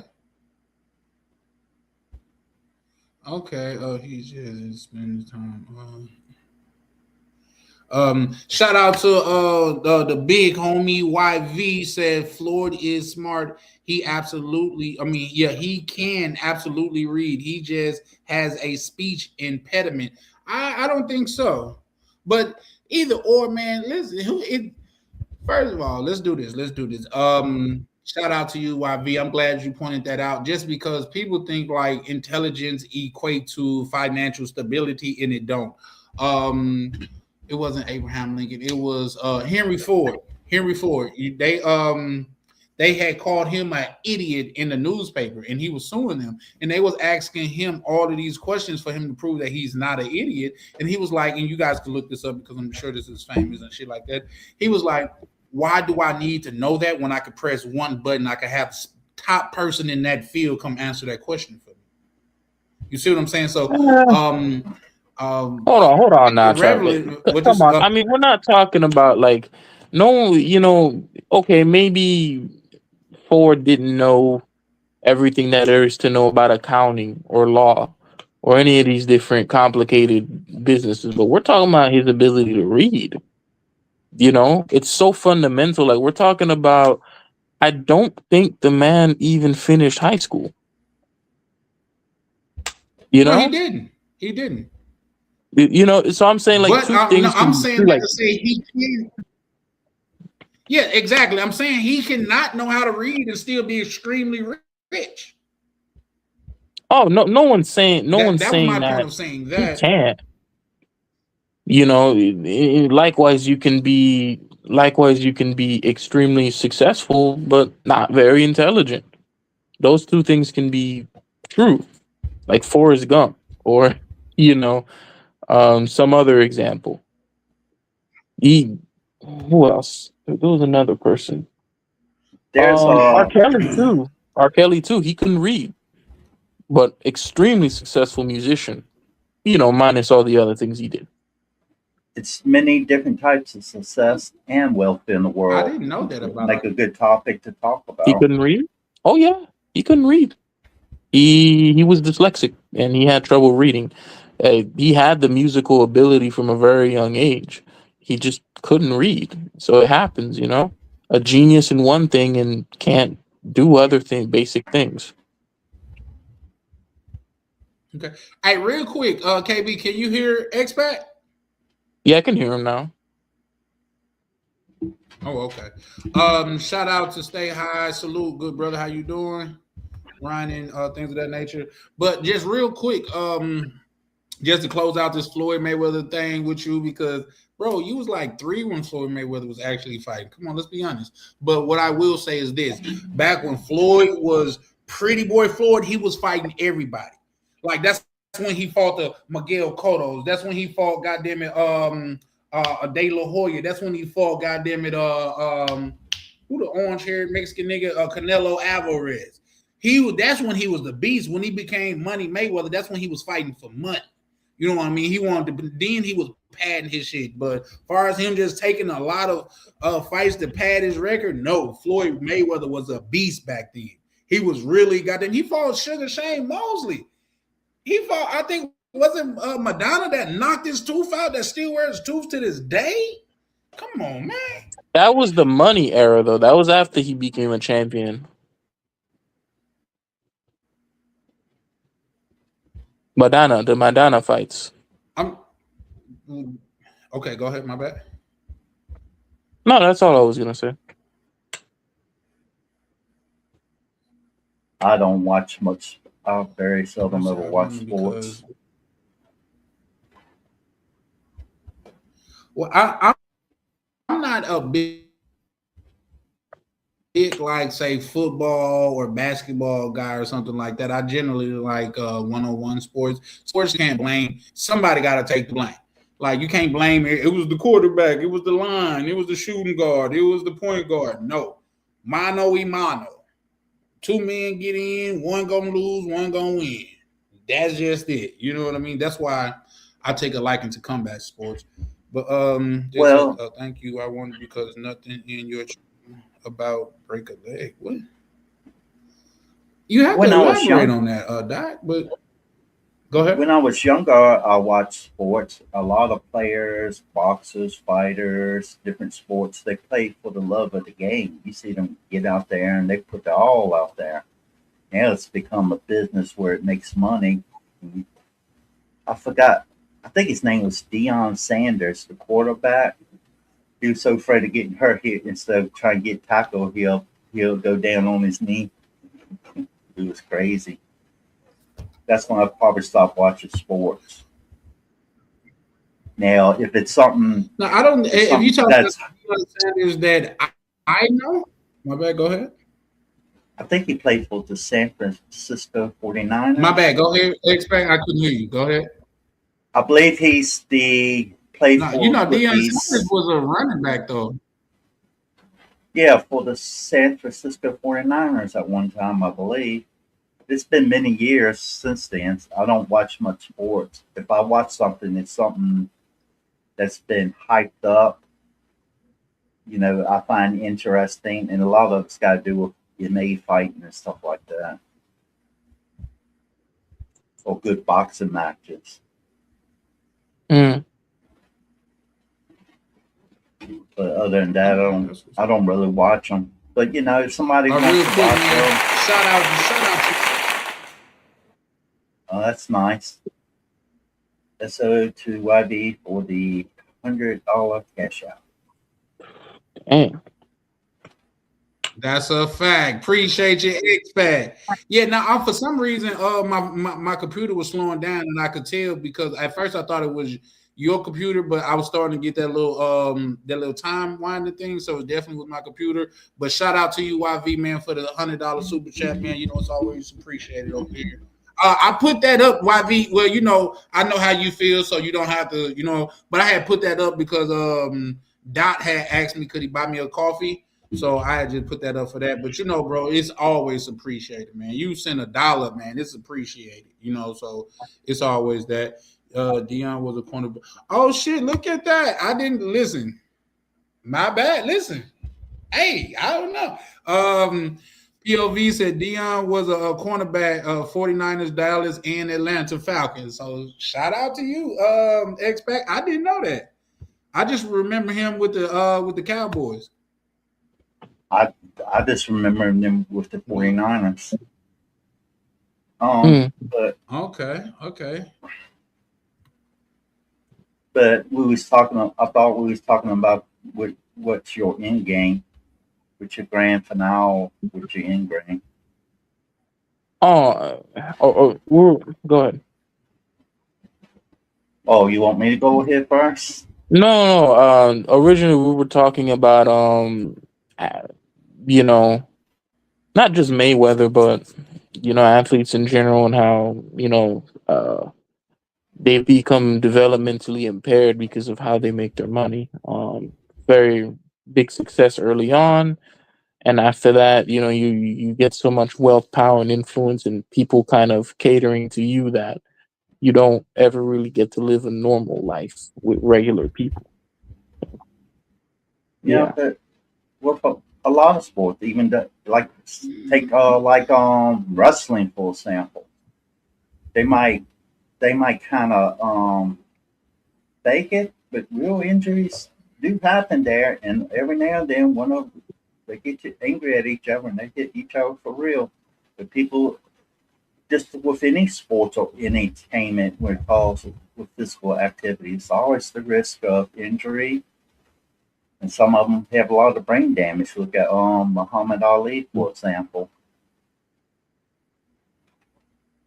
I guess that's particularly boxing. You don't really hear too much about brain damage in like the NBA. Yeah, I think. Hello? Yeah. For some reason, I thought I had froze. Can y'all hear me? Yeah, we can hear you. Can you hear me? Yeah. Okay. Oh well. Say with that being said, I think Floyd Mayweather was a star. He maybe was a like borderline superstar, but I don't think he was like a superstar for real though. Because especially when we put it in the context of like a Ronaldo, Ronaldo can't walk through a shopping mall damn near in any country without shutting the mall down. You know what I mean? Who else? Taylor Swift. She can't like what Michael Jackson was, or even Elvis. When you talk about superstars, that's what I think about. So I'm saying that to say I don't think he was so famous where you couldn't get certain things done. But let me read this super chat by YV. Shout out to the big homie. He said Floyd is an intelligent black businessman. What exactly makes y'all claim he's unintelligent? He does have a gambling problem, though, which is why he's unretiring instead of paying out of his stash from his stash. Well, it's a couple things that suggested that though, but either or, YV, he's richer than me. So what can I say? Alexa, stop. When it comes to a lot of people, when it comes to a lot of people, when it comes to like sports, music, movies, TV shows, stuff like that, people that become famous in their own right for what they're doing, I just know for what they do. I don't go into their personal life. That's their business as far as I'm concerned. To answer YV's statement, I would say to YV, It's a lot easier to be a great businessman when you start with $25 million than it is to start with 1,000 or 10,000. Right? Don't. I would say it's a because with Mayweather, it's like the reason why I'm skeptical to even call him a businessman to begin with is because the man has had several crypto scams where he goes out, you can pay him, he promotes a crypto product, he buys into the crypto product, sells the crypto product, and then day one, where he's given his shares, he dumps the shares while simultaneously telling people to come out and buy it. And he's done this multiple times, right? So this is kind of like where my criticism of him comes. It's like, okay, if I gave you YV, for example, $25 million at the age of 25, even if you put it into your Fidelity account and it's 100% passive, you are guaranteed to have at least $500 million by the time you're 70. Guaranteed. No matter what you do, you can go and work at McDonald's until every single day.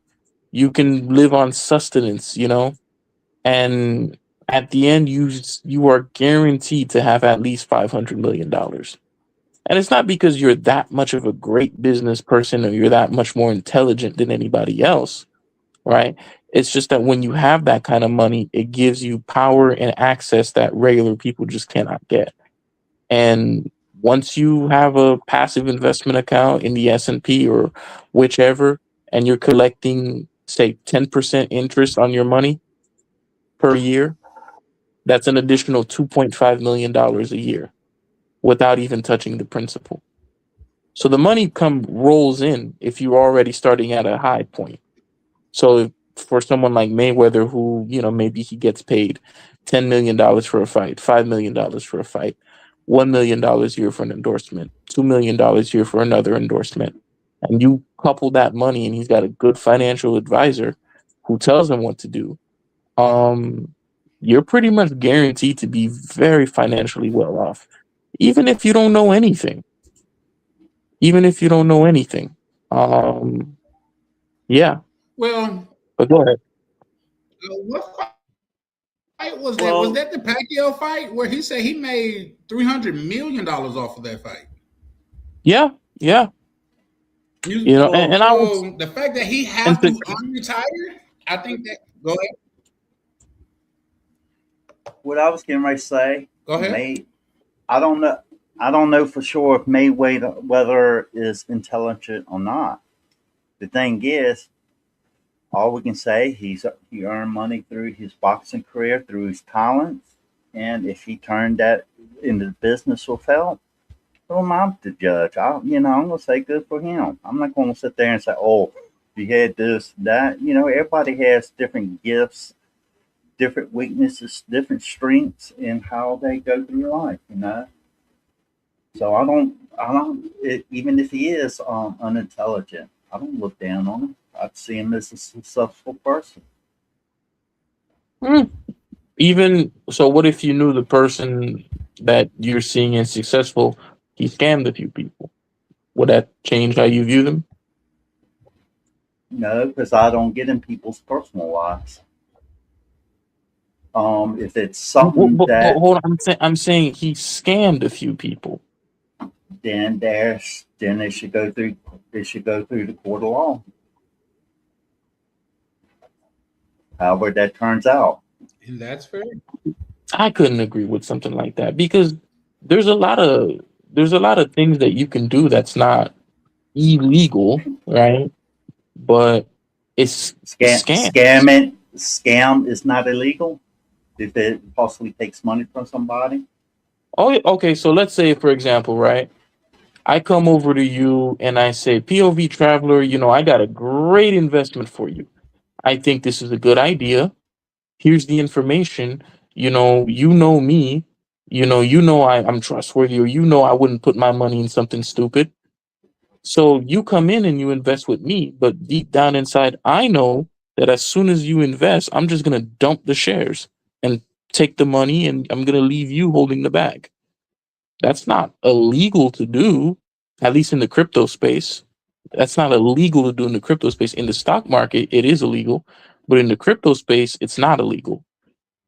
So Well, you don't think if I did something like that to you, that's not a scam? Like that's not unethical? well, you said POV, but I think you meant Oh me. my bad, my bad. Um, Traveling.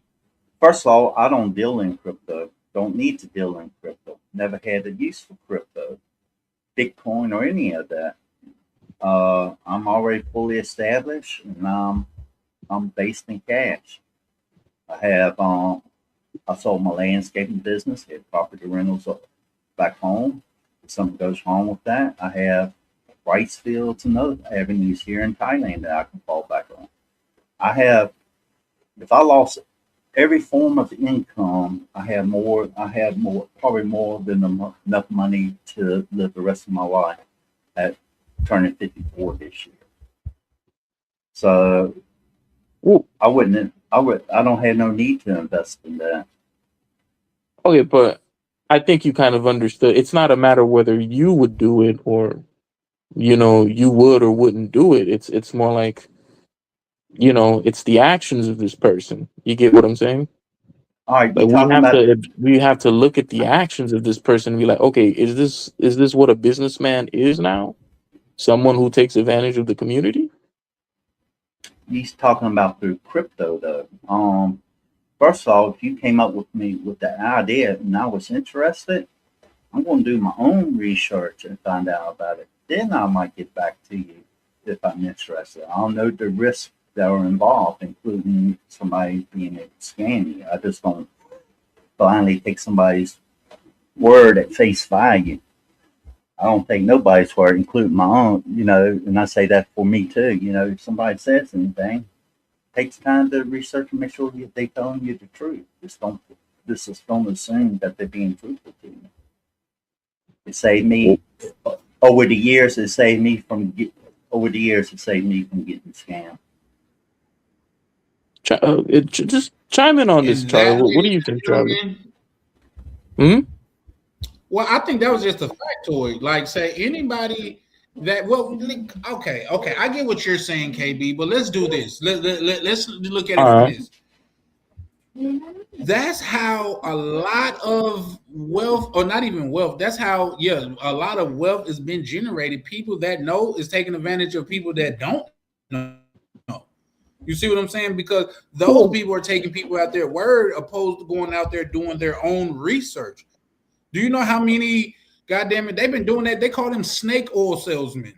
You know what I mean? People that just selling you a bill of goods. Like, do you know the term the cat out the bag come from?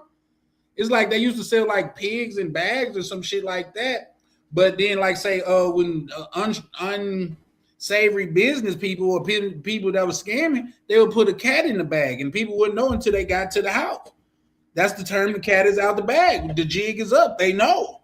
You see what I'm saying? So that's been a thing hold forever. on But now, at the Charlie. same But you time, can't just if somebody, they also used to lynch them too. When people found out, they lynched them, In some right? cases, they They then tarred they and then feather they them. lynched snake oil salesmen. They didn't just get to exist. well, Right? people, okay, let's do that then. Okay, yeah, for sure. But let's do this. They didn't lynch J.P. Morgan for the shit he did. They didn't fucking lynch goddamn it Bill Ackman for the shit he did. It's only in society throughout history, it's only the people of lower nobility that have to pay for their crimes. Yeah, I think That's what I I'm believe. saying. Now, far as no, just let me land. Just give me 20 seconds. Mm-hmm. But far as that go, can we? He's a he's a noble person. No, like, but he's been doing shit to where you wouldn't think he's a noble person. I think a person with a gambling problem can't be a noble individual. That's just my personal thing. You know what I mean? You're a gambler. Like, there's that. But yeah, as far as like starting a witch hunt for him, that's not nothing I would be into, Oh, because somebody I could don't have took mean I don't advantage of him mean and he took. I don't mean like Go we ahead. go out and we witch hunt or massacre. That's not what I'm saying at all. But I'm saying is like when we look at people and we say, okay, this person is an excellent businessman or blah blah blah, we need to look at this person's character Mm. too. We can't just take this person at face value and say, because that's what happens. You notice that? You notice how that happens? Before, people used to say all the time, like, I'm gonna bring up can I say the D word in on YouTube? The person who shall not be named. If it's It referring rhymes to with a pity. woman's sexual preference, no. What? No. What? Hold on. What No. when you Well, say there's say a it in person it. D word that you can say they could be We're talking about a derogatory. I person, understand a what you black mean. guy, rapper who used to rap I with. know who you're talking about, and probably a different way to put it is call him the diddler. Yeah, I mean, there were Something going years and on, years man. and years What's the people name? used to call this person a monster. You know, a bunch of people knew that this guy was a monster. But the way that you looked on media and you looked on social media and you talk with other black people too, they'd be like, oh, he's this great businessman. Great businessman. This man is sitting around across from three dudes and he's like, oh, I like how you scrape and scramble, daddy.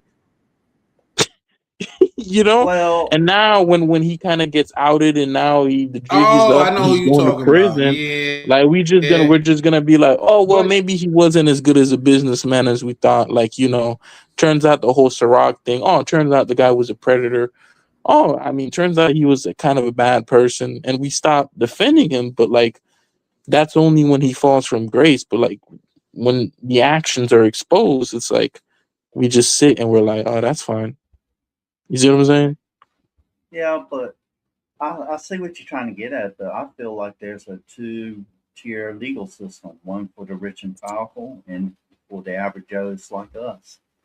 They seem to get away with more stuff. I Oh mean, no, look at a I'm not. particular island that had a lot of a lot of hype and stuff that went on there. I know it's not right, but not going into details. I mean, if they were serious about justice, all those people that were involved in that, they'll already be in prison. Oh, of course, no one's disagreeing with you, right? Like I'm Mhm. not like I agree. America has a two-tier justice system, right?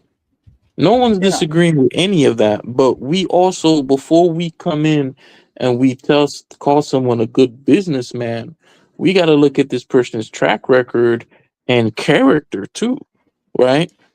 because It's for they the same done reason. because It's for the same reason. Like I wouldn't call someone like Donald Trump a great businessman. Like, he has a reputation here of contractors coming in, doing honest work for him, and then he doesn't pay them. And then when those contractors demand payment for work, he sues them. yeah. Real quick, guys. Let me read this this super chat from YV. He said KB believes everyone in business actually follows the rules. It's all about getting your money successfully without getting caught, boss man. Success and ethics are irrelevant. Mm-mm-mm.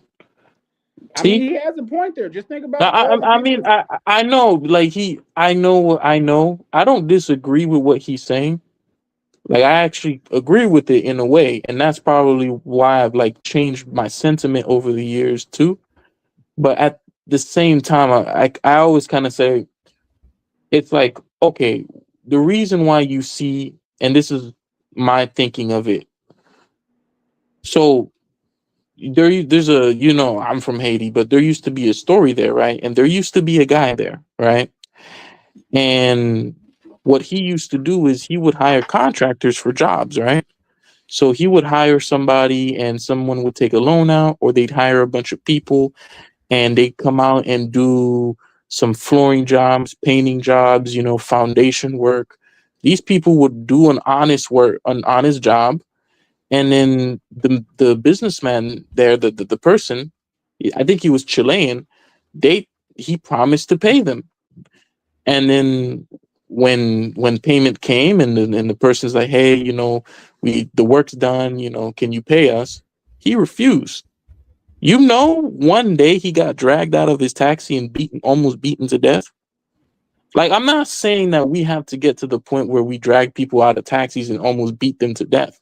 But there was a time in America, like, you couldn't just come in and do certain things. Now we have a class of people that are just so protected that it's like, bro, people, like, half the things that some of the people, even business people or people do here in the US, where they have lawyers and the police and the legal systems to protect them, that would get you killed in somewhere like Haiti or anywhere else, you know?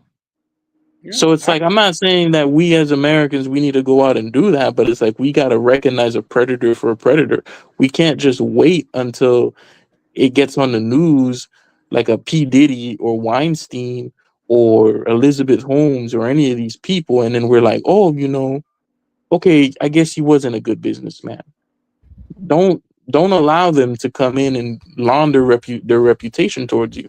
See people for what they are. mm-hmm. Even if everyone else is telling you, they're a great businessman and whatnot, as long as you know the truth of who that person is, it only takes one. And I would rather Okay, not okay. live in a I world agree where you with that, got people brother. like P. Diddy. See what Okay, I'm I saying? don't. I agree I with that, don't. but let's do this. Let's do this. I'm sure you familiar with J.P. Morgan and some of his dealings in the past, right? Oh yeah. I'm sure you are familiar with John D. Rockefeller and some of his dealings in the past, right? Yeah. What could you have done to stop them gentlemen from doing that? You, KB, Carl B. Like personally? No, earthly, of course, personally. You saying we have the power to do it when the powers that be that have the power to do it, they're getting their pockets greased, so they're doing it. Shout out to my good brother, DCPRT, man. How you feeling, good brother? Hey, what's up? What's up? I DC. mean, Yeah. listen, when I say we, I mean, I reject the question, Charlie, and I'll explain why, right? No, I'll explain why. I'm So, listening. if the I don't know as much about J.P. Morgan as I know about Rockefeller, but there was a biography release where they managed to get the secret letters from the late 19th century before his death. He died around the end of the First World War, so they were able to get those secret letters and whatnot. What you'll find out, what's interesting, right? Part of the reason why Rockefeller hated Roosevelt so much, Roosevelt Jr., Theodore, was because even though Rockefeller helped put Roosevelt into positions of power, right, where he donated to the campaign, gave him a little bit of advice, Roosevelt, despite that, still pursued antitrust against them, and was one of the reasons why Standard Oil was eventually broken up. Even in Texas, for example, even in Texas, Exxon and the other Standard Oil companies could not operate freely. Where it's like, if, for example, the unions found it, they would just destroy it. So I'm saying, it's not that people accepted it. It it was just begrudging. Like, what's another example? Is it J.P. Morgan? Not J.P. Morgan. Roosevelt. Not Roosevelt. Rockefeller. So if anybody knows why I said Exxon, ExxonMobil, Shell, those are all Standard Oil companies. Yeah, So I'm sure people do know the story about yeah, and Rockefeller and how people he had to have so many a lot of companies because people wouldn't sell to him just because it was him. So he would either acquire another company to go buy, or he would just make another company go buy. Real quick, let me read this. Shout out to YV, the Scream sponsor, man. As always, appreciate you, YV. Said you need to separate your feelings from business, KB. He's still young hold and on, I gotta naive. respond. I gotta respond to YV on this one too, right? But Charlie, remember a few weeks back when Possibly. we had that discussion with those people, and they were trying to sell that trading course, and they were trying to sell those trading products for $500 a month. I don't know if you remember that. Yeah, I do. I do. I mean, listen, I don't even need to hear how it ended up turning out. I can already tell. If I wanted to do that and I wanted to find a sucker, I can literally go in and do that to one of your friends or one of your family members, and I can tell them, I'm going to sell you a stock course for $500 a month.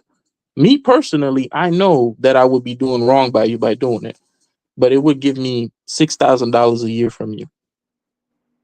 Yeah, but if you did it to my You see family and what I'm you saying? did it like off the back of me, you like we're not talking about a justice system then. We're talking about a just us system. You see what I'm saying? And those are two different things. But But I'm saying when it's not separating your feelings from business, there reaches a point where it's like you gotta be like, okay, if I know that me selling this stock course is just bullshit to this person and that it's not gonna do him no good, and I know this, and I know enough to know this, how like you see what I'm saying now? Like where it's like, okay, yeah, now you but might that's have a splitting. family That's splitting. member That's or splitting too, someone though, you bro. love who gets roped up in something like that. But that's And also splitting, and that's go not ahead. a one size thing. And people generally evolve to that. Like let's just say you talking about being good and things of that nature. Let's just say you own rental properties and there's a single mother that she stay in your rental property and she go to work and stuff like that, and she's been paying you, and she lost her job and now she can't pay. Do you put her out or do you let her stay there for free? Put her out. Put Okay, her out. so Because there's a difference. Like if I have an agreement with you, for example, right? Because in the case of the single mother, if I have an agreement with you that you're gonna pay me X amount of rent, and we reach this agreement, and offer you and I give you that good or service fairly, I'm not. This person isn't gonna come to the house and you find out the water don't work. They're not gonna come to the house and they find it infested with roaches, or the electricity don't work. You get what I'm saying? Well, doing property rentals, if somebody was a long time renter, never created problems, and they run in a little bit rough patch, I'm in a position where I can give them a few 2 to 3 months reprieve on the rent, and they don't have to pay me that rent long as they try to get back on their feet. Yeah. here's the You thing you with that you though. I know you can do during that.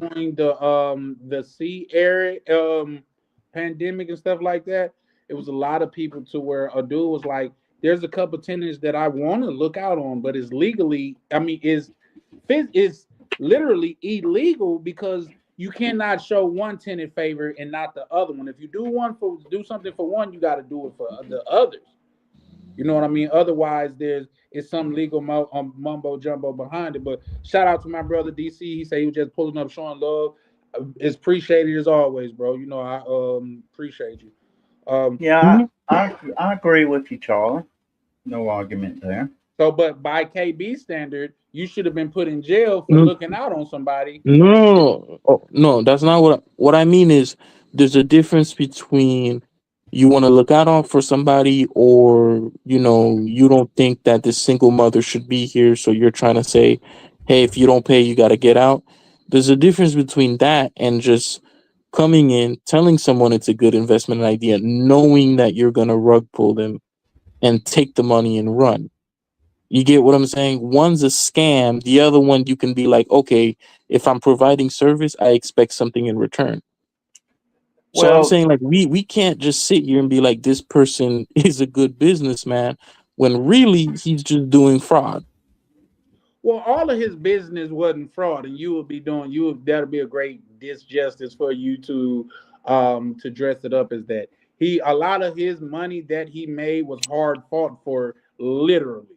So yeah, he probably was involved in some unscrupulous activities towards the end, but that wasn't like how he made the bulk of his bread, like Epstein. No, no one's saying that that's how he made the bulk of his bread, of his money, but that That felt matters, wrong, didn't it? You couldn't even say bread. His bread. I mean, Ah, yeah, that the bulk of his money, like but of course, like no, if it's like saying, hey, I made $100 million, but I also came in and just scammed $2 million out of somebody. Shit, I made Name 98% of my wealth legally, but it's like name the name 2% somebody scam matters.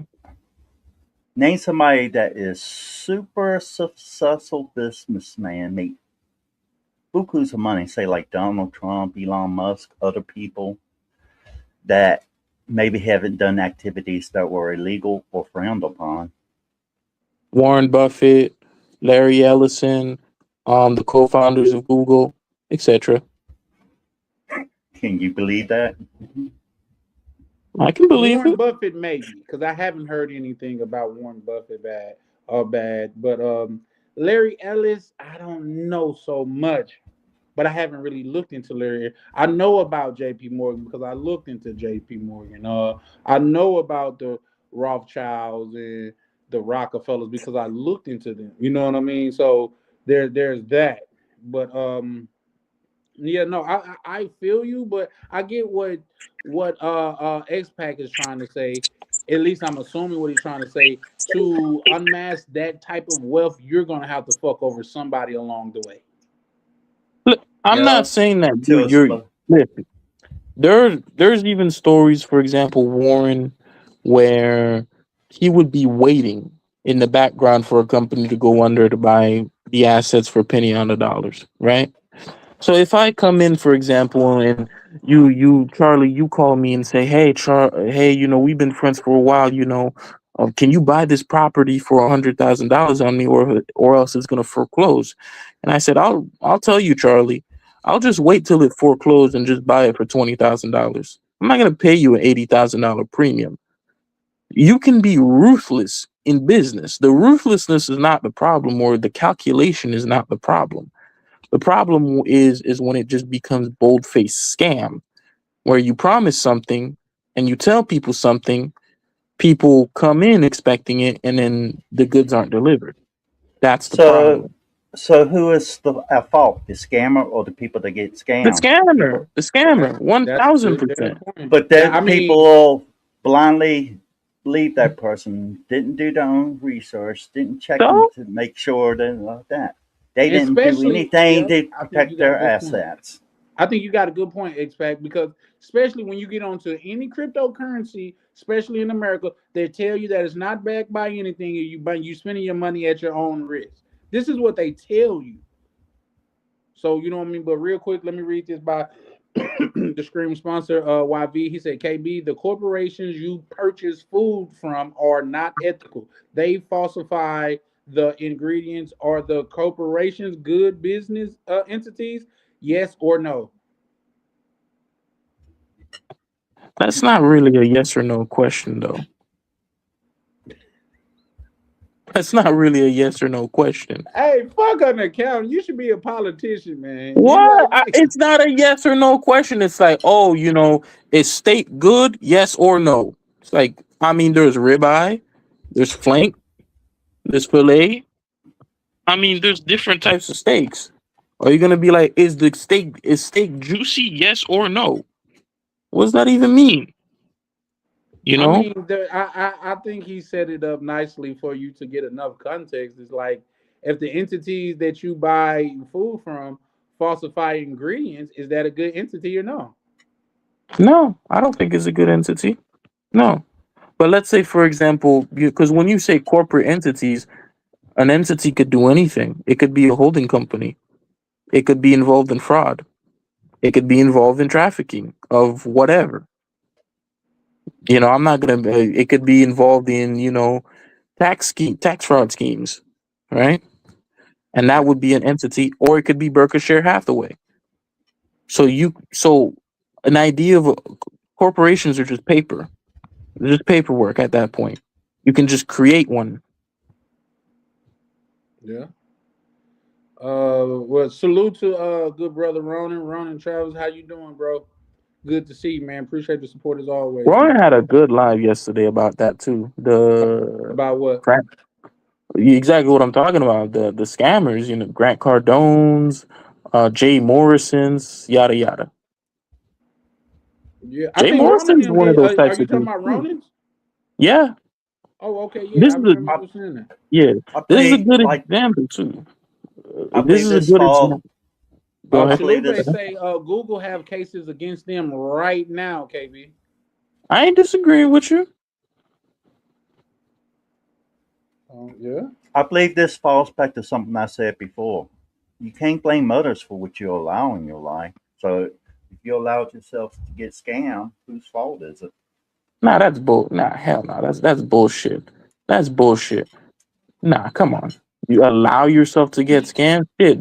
When Wells Fargo was defrauding people, people just put their money in thinking Wells Fargo isn't just going to create accounts or steal their identities. But Yeah, that's they what happened. that's the problem. They did it without thinking and not taking the time to do the research so they know. Research. Yeah, but you don't expect the bank to do Yeah, that. I now KB got a Come good on. point on that one because even if that's the case, you would think that like the government is over something like that. They have safeguards in place to prevent that, but at the same time, those are not the same things. Like when you talking about because we're spreading it across the board, but we're talking about a boxer. No matter how good of a boxer he is or was in crypto, that is two different things. Like, why would you listen to a boxer for he got punched in the head? Why would you listen to him for business advice? It doesn't make sense when you think about it. Well, hold on, but you guys were just arguing that he was a good businessman. So I which didn't is say he it? was a good businessman. No, we I were said arguing he because was. I'm saying you I can't said be a he good was a. businessman involved in scams. Is he making money from his business more than he's losing? Yes. It doesn't make him a good businessman. It might the people that are working up under him might make his business successful, but where does it matter? It's like I'm overseas. I have a property manager, I have a tax auditor, and all that stuff to make sure everything runs properly. And all I have to do is check time to time. Because I'm not over there running that business personally, does that make me a poor businessman? I have people working for me, making me money. No one's arguing that the fact that you have other people run your business makes you a good businessman or a bad businessman. What I'm saying is if you're involved with fraud, I think that makes you a bad businessman. Is that too But much? no, I see what you're trying to get at. I'm not saying that they're not a bad person, but that doesn't mean they're not successful in business, whether it's fraud or through illegal activities. They're making money. Yeah. Nah, And what we consider fraud is made up by the law. You know what I mean? Woo. Because technically, Bill Ackman paid his goddamn dues or fees for him breaking the law, but was that just? I don't think so because he made more off of what he did than what he paid. So if you Bro, charge me, goddamn it, no, if I make $2 billion and you charge me $500 million as a fraud for making $2 billion, I'll do that all day and twice on Sunday. That just don't really make sense. So those are fundamental differences that I think we forget to add. But real quick, guys, let me read these. Shout out to POV. He said, shout out to Ronan. He said, I need to stay up one day and combat his point. I have a few disagreements. Well, you always welcome to pull up POV. This just is mhm. your channel. Real quick, KB, I mean, YV of the Scream sponsor says, KB is a politician. When you running for office, though, I'll make sure to pay for negative ads against your campaign. Look Shout at out his to face. Would YV. you want someone who looks like this running for 11th district? No, hell no. You look like you gonna steal a nigga Cadillac convertible. I ain't Well, gonna lie to you you. put his face in black and white. Nah. KB, hey, y'all ain't seen. Well, he done cammed up a time or two before, but KB look like he still Cadillac converters, bro. I ain't gonna lie to you. I'm fucking with you, KB. Nah, it's fine. It's fine. I've gotten No, like the I whole still drug gotta get dealer your thing ass back before. for that shit you said the other night with blown knee and shit. So that was a good one, bro. That was a good one. I ain't gonna lie to you. Last year in the league. That was a good one. But yeah, nah, I feel it. If you not cheating, you not trying, you ain't trying. Yeah. Shout See, out. this is why I genuinely believe Like, I genuinely believe like America is heading towards like a dark place. I genuinely like this is why I think it's only really like it's only really possible that you can have these kinds of people like Epstein really run it up and do what he did for that long in the United States. And even then, like, people, it's not really so much about Epstein, but it's like over here, even with you guys' responses, it makes me think it's like, I feel like we as Americans, we have really lost something important. You know what I'm saying? Where it's like, if we were having this conversation maybe a few years ago, where we're talking about a person, they come in and they tell you this is a great idea, they know it's not a great idea, and they usher you into something where you trust them, and then they immediately sell off all their assets, so they knew from the very beginning that it was something that wasn't shit, but they sold it to you anyways. Like, that used to be something that, you know, that would just be, you wouldn't be able to show your face in public. But now we're so accepting of just bullshit that it's just, what are we doing? Where it's like we're sitting here defending a guy, rug pulling somebody, knowing damn well what he was selling wasn't worth shit. What are we doing? I'm not, for one, I'm not defending him, but I'm saying like, um, the people that see, and then that what you gotta understand is this, man. And come on, bro. We do live in a society where that's a thing. Do you know they just coming out with saying that like Doritos, or I don't even want to say names, but allegedly like companies like Doritos and shit like that, they're coming out with like some type of blockers that it like the weight loss medicine won't work against it because they want their customers to be fat. They don't want them to get a healthy, conscious mindset and shit like that. Do you know this is the society that we live in? This is the society that we live in to where the ninja loans was a thing. You an accountant, you know what the ninja loans is. That was a fucking farce from the door. They knew what they was doing. Ninja loans? Are we talking about like Amscot and stuff? The ninja loans, no job, no income, or what? No income, no job, all No good. way. Nah. How many years ago was this? That was the 2008 real estate crash. Oh yeah. There was a lot of fraud going on there too. Okay, so now, but now he know. But what I'm saying is, this is the society that we live in, bro. You know what I mean? Like shit. Shout out to what Chalupe said. He said, "You ain't cheating, you ain't trying." Has been around since the beginning of the country. The beginning of the country. I'm sure what he meant to say. The many of the additives and preservatives that they put in foods and drinks in America is outlawed in other countries. That's a fact. Mm-hmm. That's a fact. Why? Because their study shows that it's harmful to the body. That's a Mm-hmm. fact. So we But get it, KB. hold on. Let's dissect that a little bit. Let's kind of sit on that one. Let's dissect that a little bit, Charlie. Right? Yes, Think sir. about what you we just said. can Right? we can dissect it, but no sugarcoating. All right. Let's dissect it a little bit and think about what you just said. You said it's always been like this, so that's just the society that we live in, right? Mm. Which fine, It sounds so but much worse when you say it, though. because it's terrible what you just said. You don't realize it, but it's terrible. Because Terrible what I you have said. to, because society, when you think about society, and this is for the Romans too. Aristotle had a saying about this. The the the country, the country is one family. So from one person, one man to one woman, they come together and they create a family. The families become communities. The communities become cities. The cities become the country, and then up, and it comes up from there.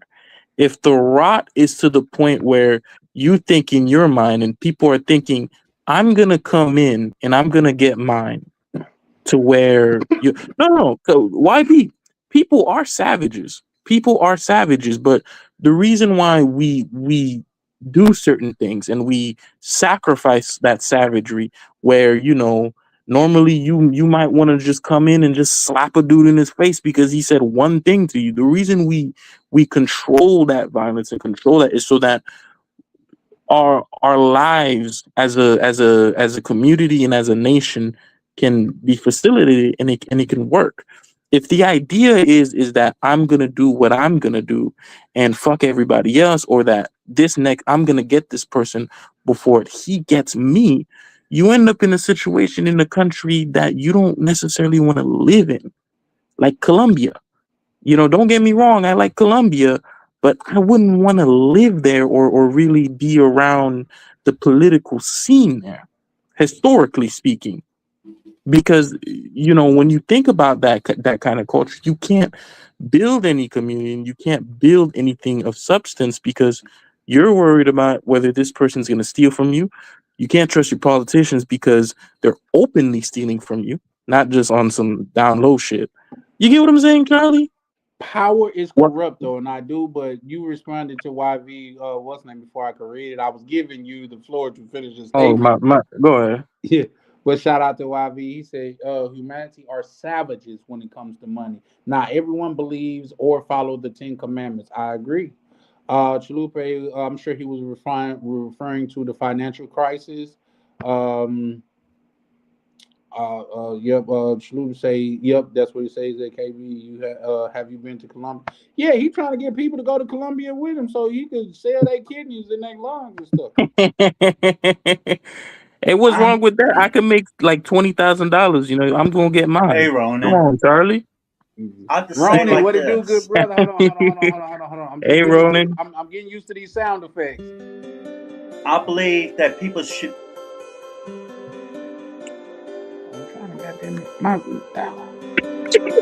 Oh shit! I Is think that my sound effect? What Yeah, he is got the zesty sound effect for Ronan. no. Oh shit! My bad. I didn't even hear it. Hold on. Wait that? Some damn. He needs to get him a soundboard. What is No, I that was old trying to do this one. Chinese phrase? Now that's I'm the not what you were trying to do. Here, I'm a person that Y'all gotta believes. look at what I'm looking at. I'm listen. Damn you, KB. Damn you. I've been trying 5 minutes to talk. how about that one? I can't. I'm a firm. I'm gonna see if I can't come back in on my computer. It was moving slow at first, but let me. I'm a firm believer, believing that people should be held accountable for their actions. But sadly, that's not how the Absolutely. world works. Unfortunately, it is not. And that's why I kind of jumped in here. Is I was hearing you guys having a decent conversation, and the biggest thing is business is one thing, ethics and morals are another. Exactly. And That's why I sometimes was the trying. two don't go together. And sometimes people get away with a hell of a lot that ethically and morally are not correct, but business wise, it's okay and it's fair. Okay. What do you think about, for example, someone like Jay Morrison? Yeah, I don't know if do you know who Jay Morrison is? Not Bruh, you. I'm talking about to the all right. other person. Yes, Not but that you. I'm doesn't talking. change Ronan's argument. Well, it does. Okay, so Jay, he Sugarcoating started. again. It's not. It's not. Let me explain. So he started something called the Tulsa Real Estate Fund. So if you Mhm. remember, if you know anything about the burning on Tulsa, this was supposed to be like the Black Wall Street, and sadly, people were massacred, napalm, brutal massacre. Yep. And Jay said he reached out to the community, to the black community, and he said, "Listen, we can rebuild this. We're gonna need some money, and we can take collective action towards, improving the situation for the community, and we're gonna build something out for our people." And people felt motivated by this, and they felt a call to action, and they wanted to do something about it. So they went in and they donated money, and he basically took all the money in fees, where he pocketed everything. Now there are two consequences that came with that. Number one, anytime there's any form of collective action, people aren't going to want to participate because this Tulsa real estate fund thing is still fresh on their minds. And B, you know, it kind of destroyed a lot of faiths and destroyed a lot of people's trust in anything of any form of collective action. So now there is no more community. It was just taken away through this person. He didn't do anything illegal, technically, but you see how, you know, him not doing anything illegal, it's still wrong what he did, to the point where he destroyed his own people for his personal gain. Wouldn't that be considered moral or ethically wrong? Of course. First off, What he he did? did do something illegal. Hold on. Did Ronan say that? No, I did not. Yeah, but here's the thing. Here's the thing. What you just said though was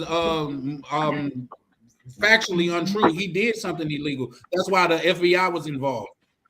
He misappropriated funds, and that's goddamn it illegal. When you take money as an investor, you are accountable for what you do with that money. And if he squandered that money, by definition, that is illegal.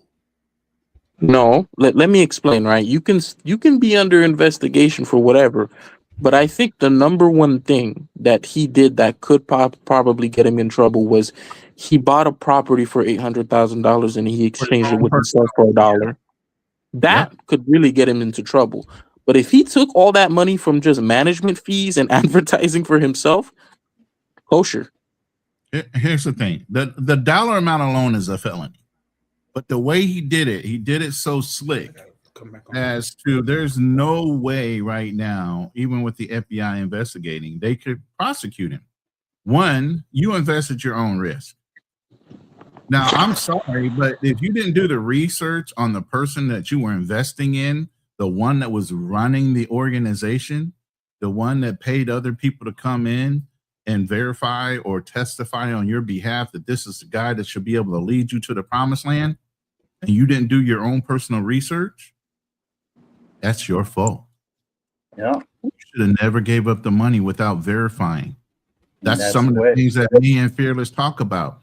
Go look at their LinkedIn. Go do some research on the person. Stop believing people because they're polarizing in the things they say, or they have some kind of, slick tongue about themselves. Snake oil salesman's been around since the beginning of time, hustling people with a turn of a phrase because their popularity, their looks, they're doing whatever they can. You ever notice why real estate agents look so clean and spiffy? They're wearing nice suits. Their hair is all prim and proper. Because those type of dollar amounts, you have to have a certain appearance. A lot of people go for appearance, not knowledge. Hey, which is crazy because if you look at most scammers, they are not out of shape and overweight and slouchy. No, that's crazy when you think about it. That's just like when you think about the DJ Derek Jackson. He's taking money from women and telling them, oh, all these dudes are this, that, and the other. And what was he doing to his wife? Yeah. That's a fact. So, Carl, if you want to be a good scammer, man, just get in shape and look good. Like I said, right now, you look like you still Cadillac converter. So, if you want to be a good salesman, a good scammer, like, put on a suit, man. You mean good scammer or good politician? Both, hey, both of them are the same. Listen, I have shirts. I have different things that I have, and I've been in the business industry and executive management, VP, all this other shit. But I don't come online and put on a uniform to give a certain projection. When you see guys putting suits on, and no offense to some people that might be listening, you see guys putting on a suit, that's a uniform to give off a certain appeal and projection to the people that are viewing you. Okay? Why are you putting on a suit to get on a fucking camera?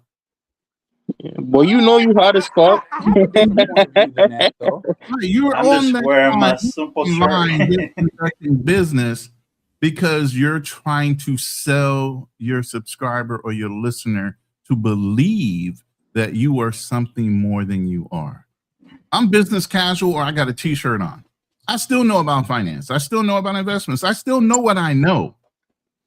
I don't have to put on a suit to project it. And when you see people on YouTube specifically that do that, then you have to question, why are they dressed like that? Why are they painting this picture of success for your viewing pleasure, unless they're trying to sell you something? Mm-hmm. I have to agree. The majority of them do that. Yeah, the majority, but I don't think it's a one because I think the lead attorney he wear a lot of suits. You know what I mean? Yeah. And I'm not sure if he's trying to just sell you on. I mean, is he running the court? The brother's retired. I'm retired. I'm semi-retired. I let all my licenses go. I don't necessarily punch a clock. I do consultations sometimes. I'm pointing people in the right direction, but at the end of the day, I'm not going into a law office every day. Neither is lead attorney. No, he's not even. He's not even practicing anymore. Correct. So when he puts on a suit, he's putting on the suit as a uniform to represent who he was in the legal persona. Not necessarily that he needed to wear a suit that day. You get what I mean? Are you doing it for selling the crowd on your legitimacy? Or are you doing it because you just freshly came off a court case and you had to rush to get in front of the computer to do your live? Who are you doing it for? And why are you doing it? To sell the stability of who you are as what you're projecting over the internet, not necessarily what you know. And I'm not saying it's wrong, because some people need that overall confidence and understanding you know what you know. You know, but again, you got to understand that's like clocking into a job. You're putting on a fucking uniform and you're sitting there performing in front of the camera. Not that you needed to dress like that. Mm-hmm. Well, yes, I get that, but some people do like say myself. I like to give off a certain persona, although I'm not like do you see what I'm wearing, man? I got fucking emojis on my shirt. Does that take away from what you've heard me say? Does that take away from the knowledge that I have because I got a fucking emoji shirt sitting in the Filipino flag and a KC fucking Chiefs flag behind me? Do I not know what I know? Why do I have to project something I already know that I know? Well. Like I said, like I was just saying, is like I don't want to be coming off of a certain type of way. So I do, like I say, it's sometimes before I come on live, I get dressed and put on clothes almost like I'm about to step out. You know, nothing wrong with that. Yeah, it's nothing wrong with, like, I put my Ronin Traveler shirts on and different things like that because it's a brand. That's my brand. So again, like I said, I'm branding myself, I'm branding my channel, and I wear the associated garb to brand myself. So when somebody puts on a shirt and tie to sit in front of it, is that a brand? Is that part of their brand?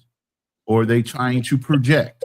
Those are the things you have to discern when you're looking at something. Mm-hmm. Real quick, I got let me read this from he said Ronan. Let me read Shout out to he said, Ronan, do you consider Floyd Mayweather smart? Do you believe he's a smart businessman? I don't think he's smart at all. And I'm gonna tell you so many reasons why. One, if you guys didn't realize, the money bag that he was carrying around was all fake money. That shit was not real in the first place. So every time you saw him throwing money at the fucking camera or whatever, that was stacks of fucking fake cash. It wasn't real. So then if you're already projecting that you already have cash on hand, all like that, one, right? You have a persona that you're trying to project, right? Now, if you recall when Mayweather, I don't know if he went to jail or something happened where he was gone for a while. Who actually started Mayweather Promotion Boxing? Who started that? It wasn't Mayweather. You guys remember who started that? I know. His good friend 50 Cent. 50 Cent said, man, 50 Cent started it? He said, I got your back, my brother. I got your back. While he was away, 50 took his own money, started Mayweather Boxing Promotions, got his shit set up properly. And then when he got out of jail, he handed it over to Mayweather, and Mayweather said, "Fuck you, bitch! I didn't ask you to do all that shit," and took it from him. I think that's factually untrue. Fuck I'm gonna have to me. do When more. did I do? Oh, it is not. No, Go look it I'm up. going to tell you, and I'm Go going to tell look you it why. up. And But it actually 50 Cent said it himself. 50 Cent be lying a lot of times too, so we No, can't take okay. everything that 50 Cent say as gold. No. But what I will say is because I won't speak unequivocally, but what I will say is I'm going to look into that because I thought Mayweather Productions, like Mayweather had to buy himself out of his contract, and I thought he did that long before he met 50 Cent. No. Look, go back and look at the history. When Mayweather was gone was when Mayweather Boxing Promotions was set up, and it was set up by 50 Cent. It's been, and I know he trolls people, but if you recall back then, 50 Cent and Mayweather were best of friends. My thing is, Shout Look out at the to report. DOC. And how he said does it's people? true, Charlie. That's why I say I'm not speaking like factually. Like I said, I'm gonna go look into it, but I just say what I thought. Now it could be absolutely the case, but I thought they fell out over a business deal that they were supposed to be going. And that was the business deal. They were supposed to Mayweather be going Boxing in on it Promotions. together. That I thought it was something outside of that. But My question is, go ahead. My question is, how does what Mayweather does affect my life personally? It doesn't add any value to it. I don't associate with him. So, what value does it add? Well, we don't live in silos. We just use Mayweather as an example because he's just very famous. Yeah, a lot of people have Well, you know what a else we can tendency equate to that though? You know what else we could the Paul McCartney and Mike Jackson did when Paul McCartney taught Michael Jackson how to buy his rights, and then he bought the rights to the Beatles, and that's why they fell out. Yep. Well, no, he wouldn't sell them.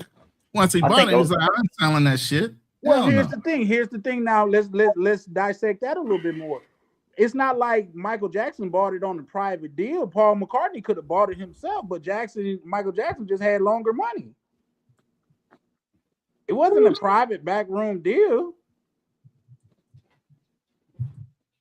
I mean, come on, bro.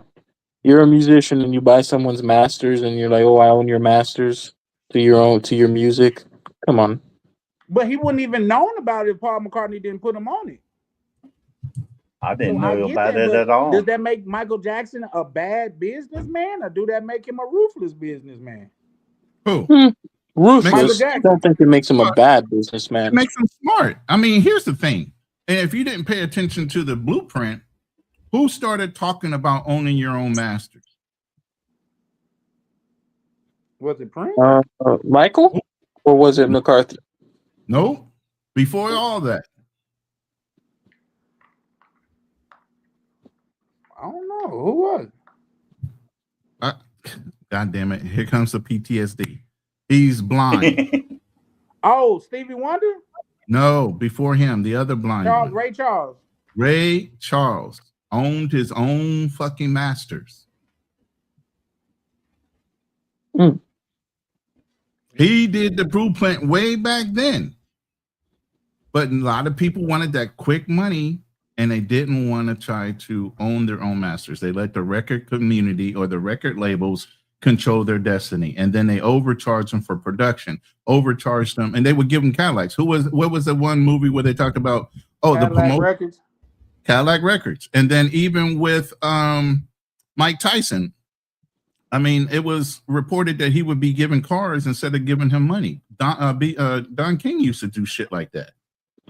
Okay. Two-Tone real quick, Two-Tone and POV on the same thing, guys. I didn't know. I'm gonna have to look into it because that seemed interesting.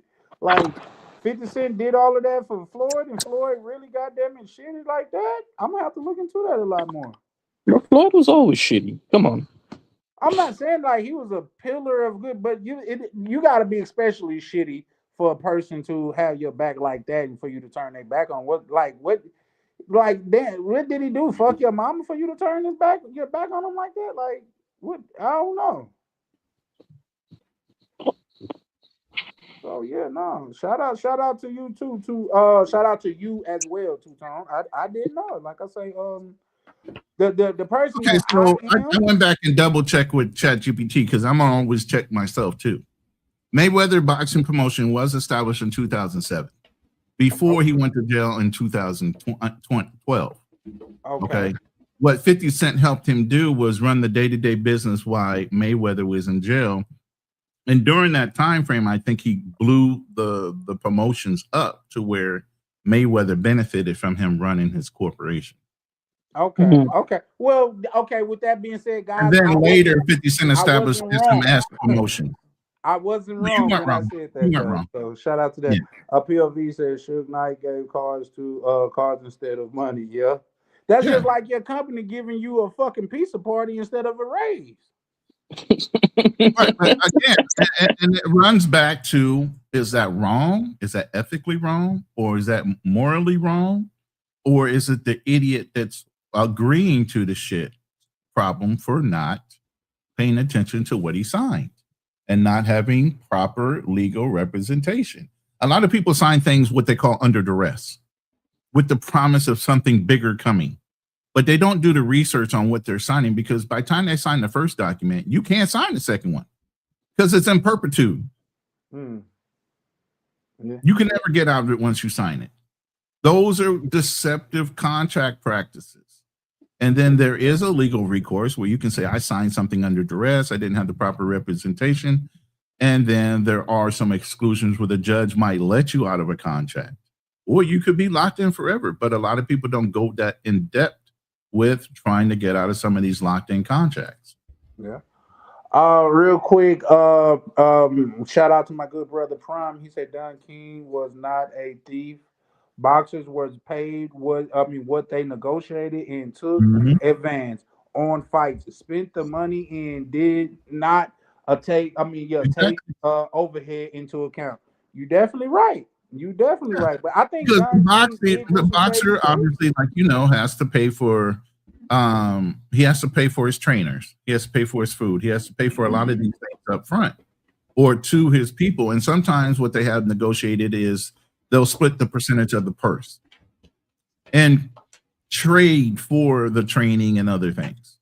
So it just depends on how you have it set up with your trainers and your cut man and all these other things on the background of the business.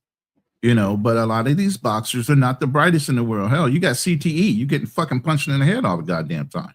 That's a fact. Mike went broke at least 2 or 3 times off his name alone. Yeah.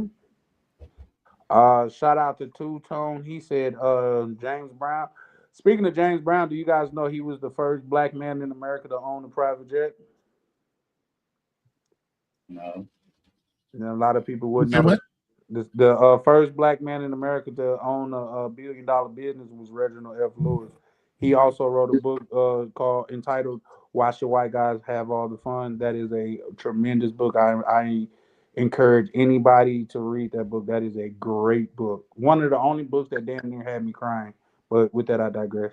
Yeah, you know what though? There's a lot of patents out there that black people could have made billions on intellectual property before Mm. they actually coined the phrase intellectual property, like the cell phone inventor, black woman.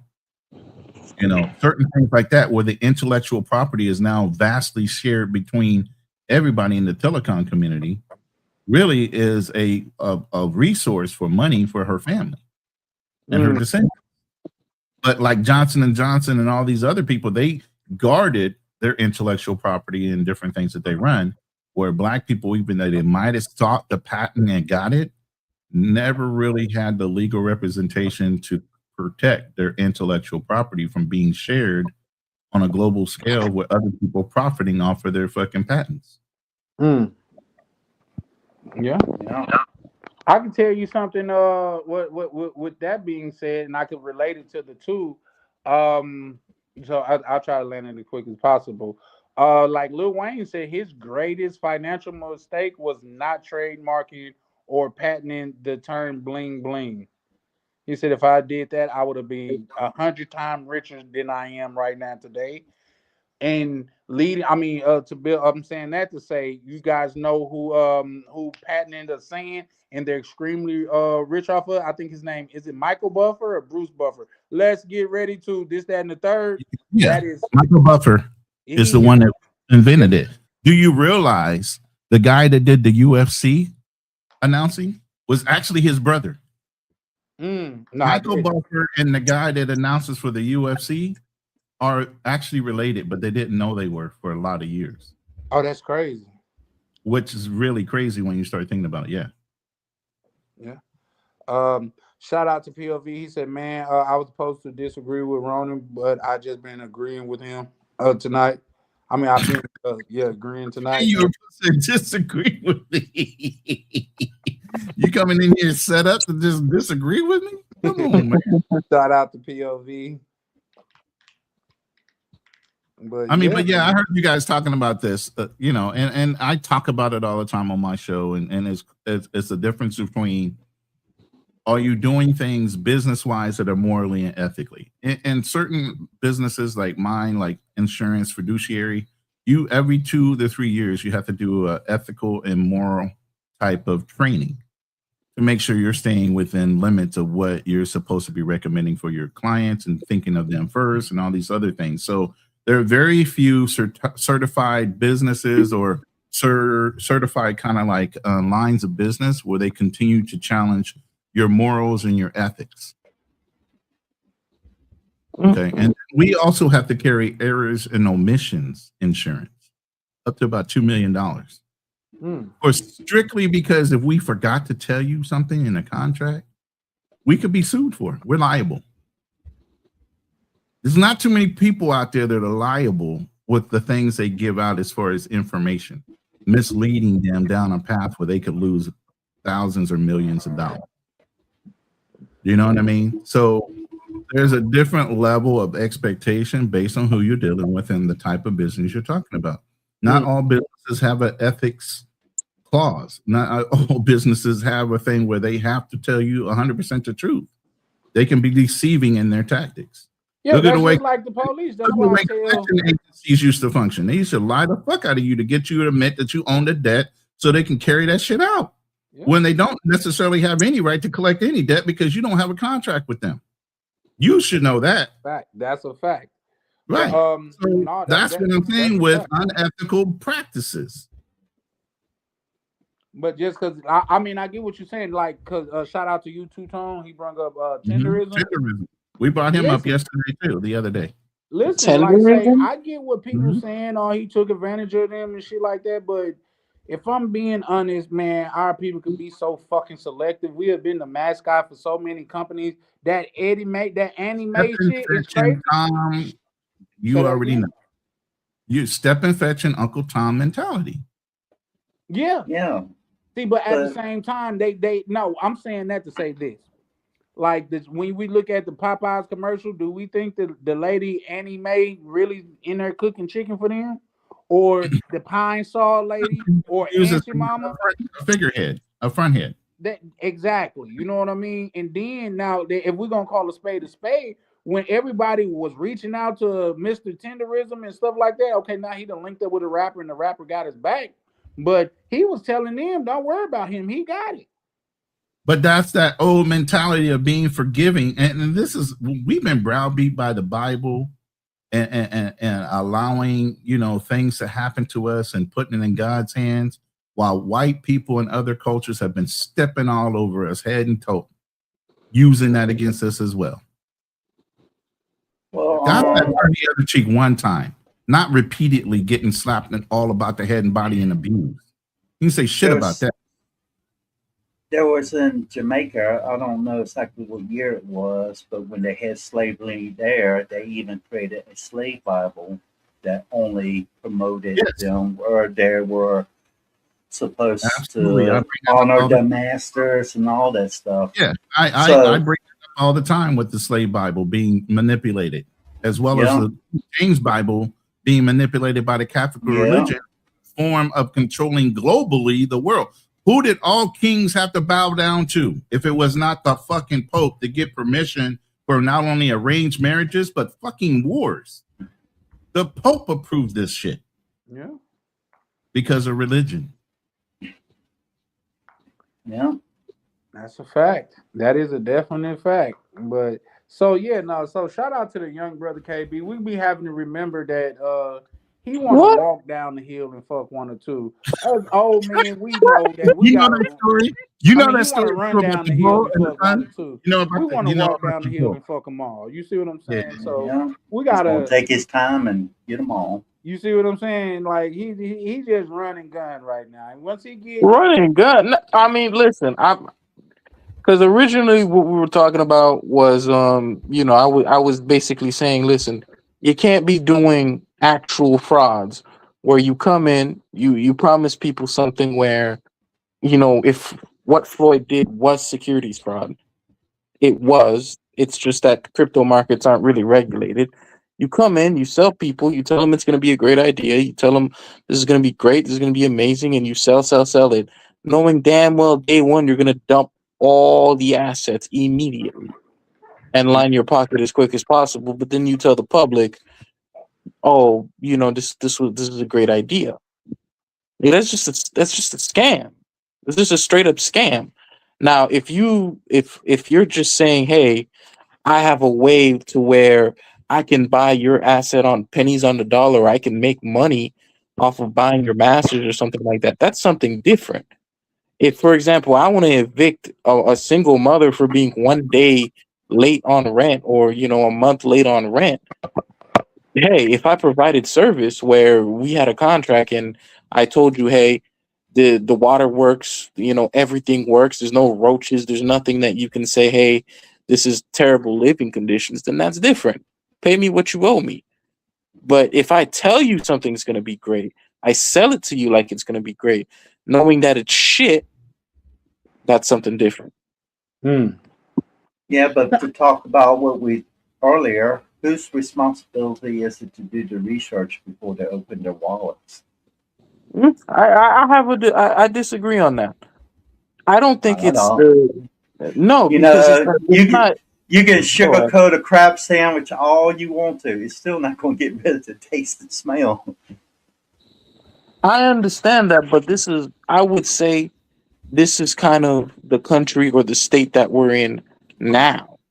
If for example, Goldman Sachs, for example, or the way that they would think about business or even talk about business. Goldman Sachs being one of the oldest banks here in the United States. The original Goldman, he was a Jew. He would have a little hat where he would sell bonds every day, where he would say, any of these bonds go bankrupt. I'm so confident in these bonds that any of these gone bonds go bankrupt, I would personally guarantee it. And there was a community there, and he managed to build his business that way. And even later on, the managing partners at Goldman, when Goldman was on the brink, they specifically wrote charters and practices in place to prevent Goldman from going back down that path and being in that same situation. And that was became an extremely powerful institution here. Nowadays, people don't really give a damn. But I'm saying, there, the thing that we have here, where we think about business as just coming in and ripping apart your community to get as much as you can. That's not how people in a lot of other countries think about business or community based or business around their area. You know, They see the I, they see the I potential dollar signs. Yeah, yeah, and I'm not a big fan of China, but there's a lot of things where if you did something like that in China, you would get 25 years in prison. The CCP would 1,000%, you know, put you under the jail. I'm not saying the CCP is perfect or that they don't do messed up things or human rights violations. I'm just saying that a lot of the stuff here, we're just so casual and we kick our feet up like it's whatever. But it's like, what the hell is this? So I'm saying, Wes Dismas has a comment. He's saying Mayweather is smart ownership. He owns his promotions companies. He owns his boxing gym. He owns his brand. But he's and he bankrupt. owns his real He estate owns a lot of and shit, but he's bankrupt right now. smart avoiding marriages. What? Well, the thing is, Shout out to I don't, Expat for reading the comment from YV. Appreciate you, bro. I don't know the man personally, so I can't say much about him. I know he's a famous boxer, seen a couple of his matches, but other than his personal life, I don't consider it my business. You know, if he does something wrong, then it will go through the courts if he can be legally charged, and they decide whether he's guilty or not. I'm not saying the system is perfect, but you know that's how our society works. Yeah. Listen, I think it does affect you. Anytime there's like these instances of fraud where we know the person is committing fraud, where we can visibly see it, we can verify it, we can look it from angles and confirm it, and we know this person, whether it be, you know, well, and we know this person is that it affects you in a way, right? Even if you're not directly there. Take for Okay. example, you know, someone like Diddy, EP, you know who I'm talking about. All these types of people. People had Weinstein. People had been saying that these people are monsters for years, but it's like, you know, now that they're out, it kind of does affect you because look at, for example, due to Weinstein, we ended up having the M2 movement, which became big here in the United States, which is still going, which swept across the United States and changed our culture and dynamic completely. You know, I reckon I'm built different. Anytime I invest in something, I make sure I do extensive research. I'll hire somebody, say like I need a financial advisor like Ronan. I'll do a background check. I'll check on him, you know, not getting into anything personal, to seeing if there's I want you to. That's anything why. against them. Here's the thing. I want you to. That's why I have my LinkedIn page on my page. You can see that I'm verified and double checked by CFOs and CEOs Yeah, and leagues. And exactly. I don't hide my fucking identity because I am a fiduciary. And if I give out advice, I want you to understand it's for your benefit. It's not for mine. Plus, at the end of the day, Exactly. I give out consulting advice. I don't sell you anything. I refer you to other people after we map out a plan for you. So Yep. there's a difference right there. I don't get anything from it, but to give you information. Mhm. Real quick, guys, hold on right fast. Shout out to my good brother K9, man. How you doing, bro? Appreciate you pulling up. Also, guys, we're gonna be shutting down in probably about a good 15 minutes here because I'm really trying to stay within this little window of opportunity and shit. But yeah, no, Mhm. I think KB got some good points and stuff like that, but I think due to our age and experience, and that's the only way I think you could get wisdom through age and experience. Wisdom is the one thing that can be taught or bought. You got to experience to acquire it. But we kind of understand, like, although it may be right, and I think Rona asked a great question: is it morally wrong or is it illegal? Because those are different things. You know what I mean? If it's morally wrong and he's operating within the letter of the law, who are we to convict him? Like, who are we to say this, that, and the third about him? But if it's illegal, why haven't the authorities, goddamn it, handled him yet? You know what I mean? So although I get what you're saying and it sounds real heartfelt, but bro, go. I just, yeah, you're not gonna save the world, man. So you might as well just, shit, get yours while you can. Make sure Well, It's like you and yours is fine. Go it ahead. was like it was like the Trump's campaign. They was talking about I think it was with Hillary Clinton. They saying that he took advantage of the tax system. He says all of y'all take advantage of the tax system. You take care of any cracks that you can fall through, any loopholes or anything like that. He says you can't blame me or other people that take advantage of it. If they don't want to do it, then they need to create a law about it.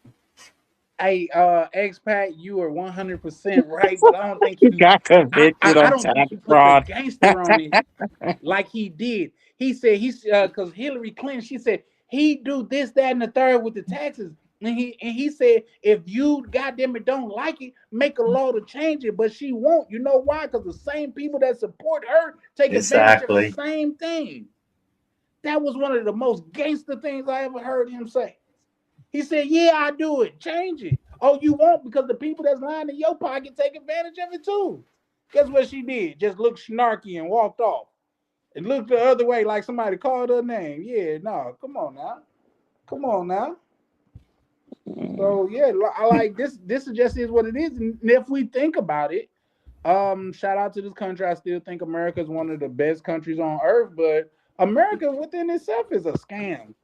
Bro, you go to hard the thing that is taxed the most damn near is labor. You get paid from your job, they take taxes out automatically, and whenever you spend that money thereafter, you get taxed again. More and more and more. That shit's a scam. The healthcare Yeah. system, insurance, that shit is a scam. Do you know how did you ever look up and see why that shit costs so much in the hospitals? It's a scam, bro. Well, I can get a medical treatment, medications a lot cheaper here in Thailand than in America. It's a scam. Why? Because they They not make scamming money. you. They There's making no way money. a bag of saline should cost $500. Come on. Um, the probably the last time I was in the hospital in America, it was for multiple pulmonary embolism. I mean, I had many blood clots in my lungs. I say like about 3 days in there. Um, and they sent me home. They sent me home with a blood thinner injection. I think it's called Lovenox. I had to take 2 shots a day. Each shot cost $1,000 a pop for 3 months. That's 180,000, and it my bill was like about 130, $140,000. March, December 13th, 2024, I stayed in hospital for stroke. That included the emergency room, the CT scan, staying in hospital, going home with medications, everything. It's like a little over 7,000 baht, so a little over $200.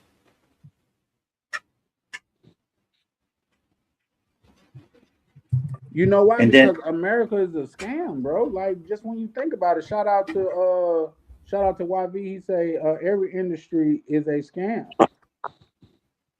but that was a public hospital. Another example I can give is I went to the Top of Hand Public Hospital here.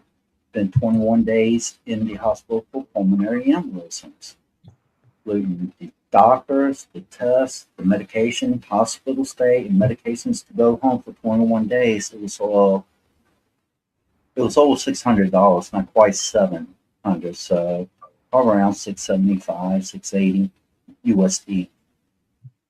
You imagine how much that would cost staying 21 days in the hospital for the same thing in America?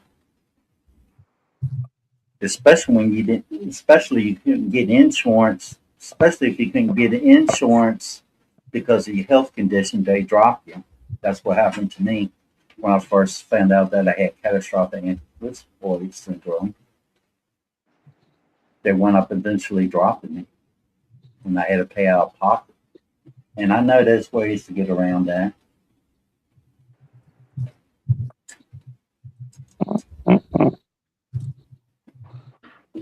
I I think don't know, the Charlie.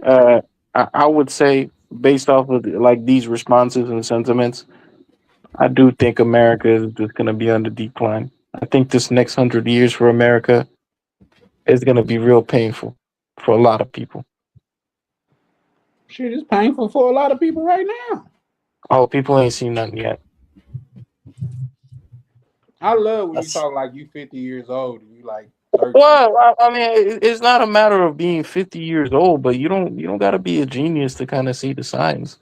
If this is people's sentiment now, then the hell's the point of like really going in and building trees for the future, as they say? No point. It's a what scam anyway, right? I You do normally this shit say for is yourself and consume. What I used to say is America charges you rent to assist that most people can't afford anymore. Hmm. Yeah.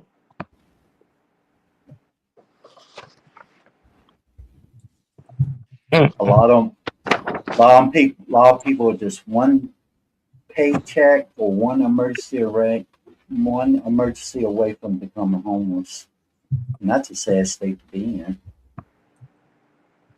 I Speaking of agree. that, Charlie, so I know we spoke about that a few months ago, I think last year, right?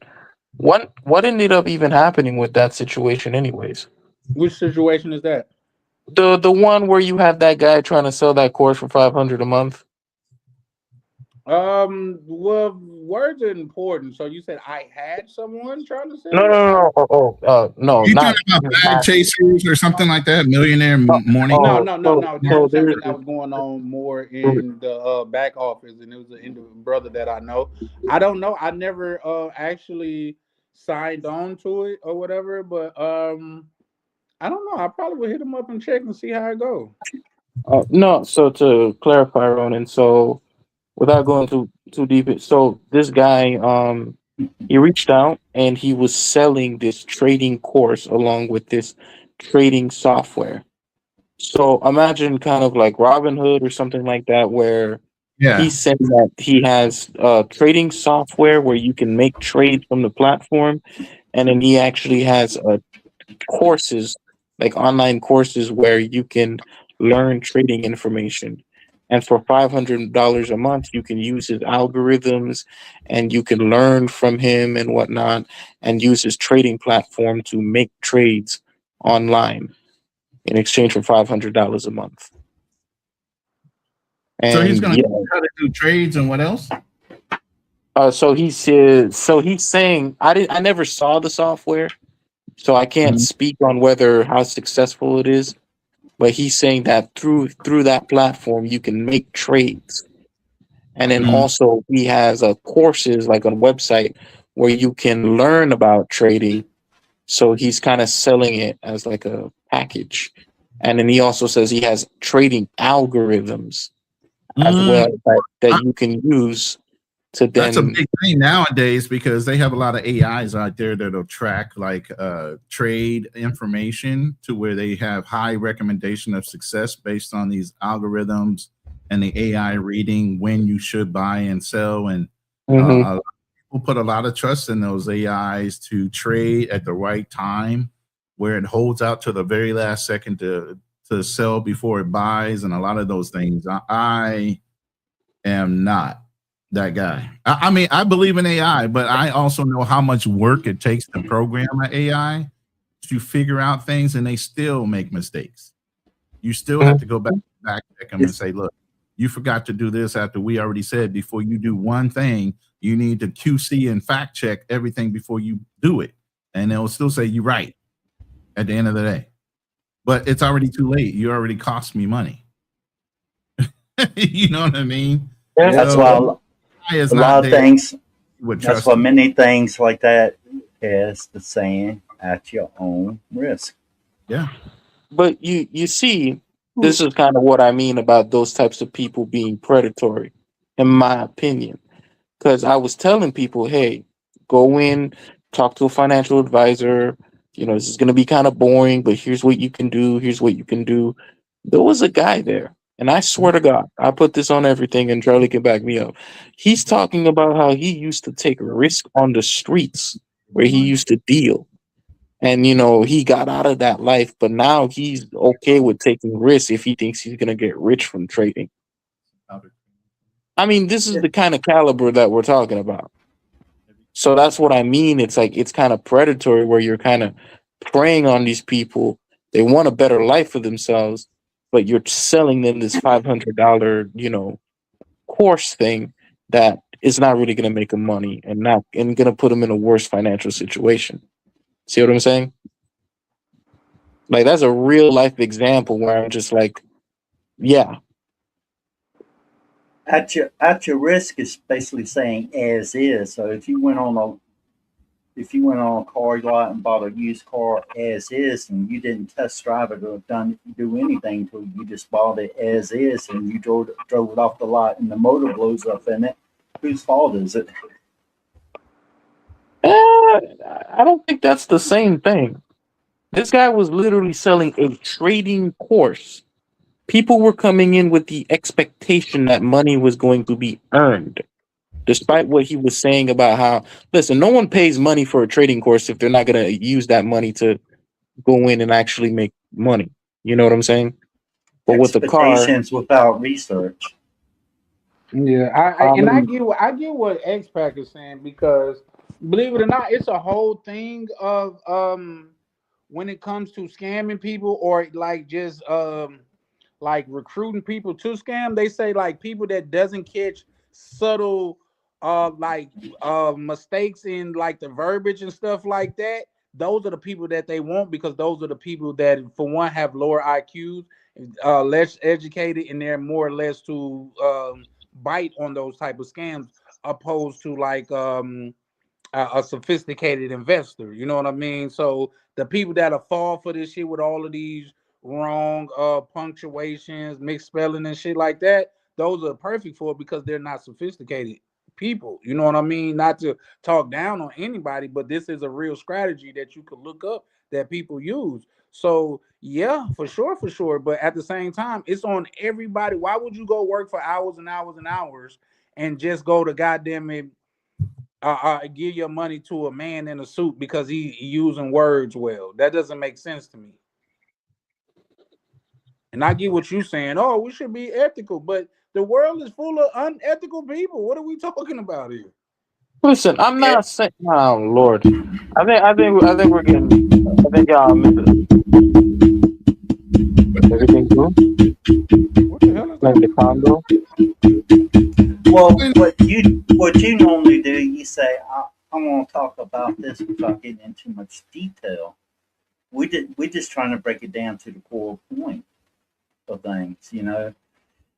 There is no perfect paradise that sits anywhere in this world. Everywhere has its own place, its own problems, its own trade-offs. You decide how you want to handle it, where you deal with laws, deal in business or whatever. You're the person that opens up your wallet. So in the end, it's your responsibility to make sure that you're investing wisely.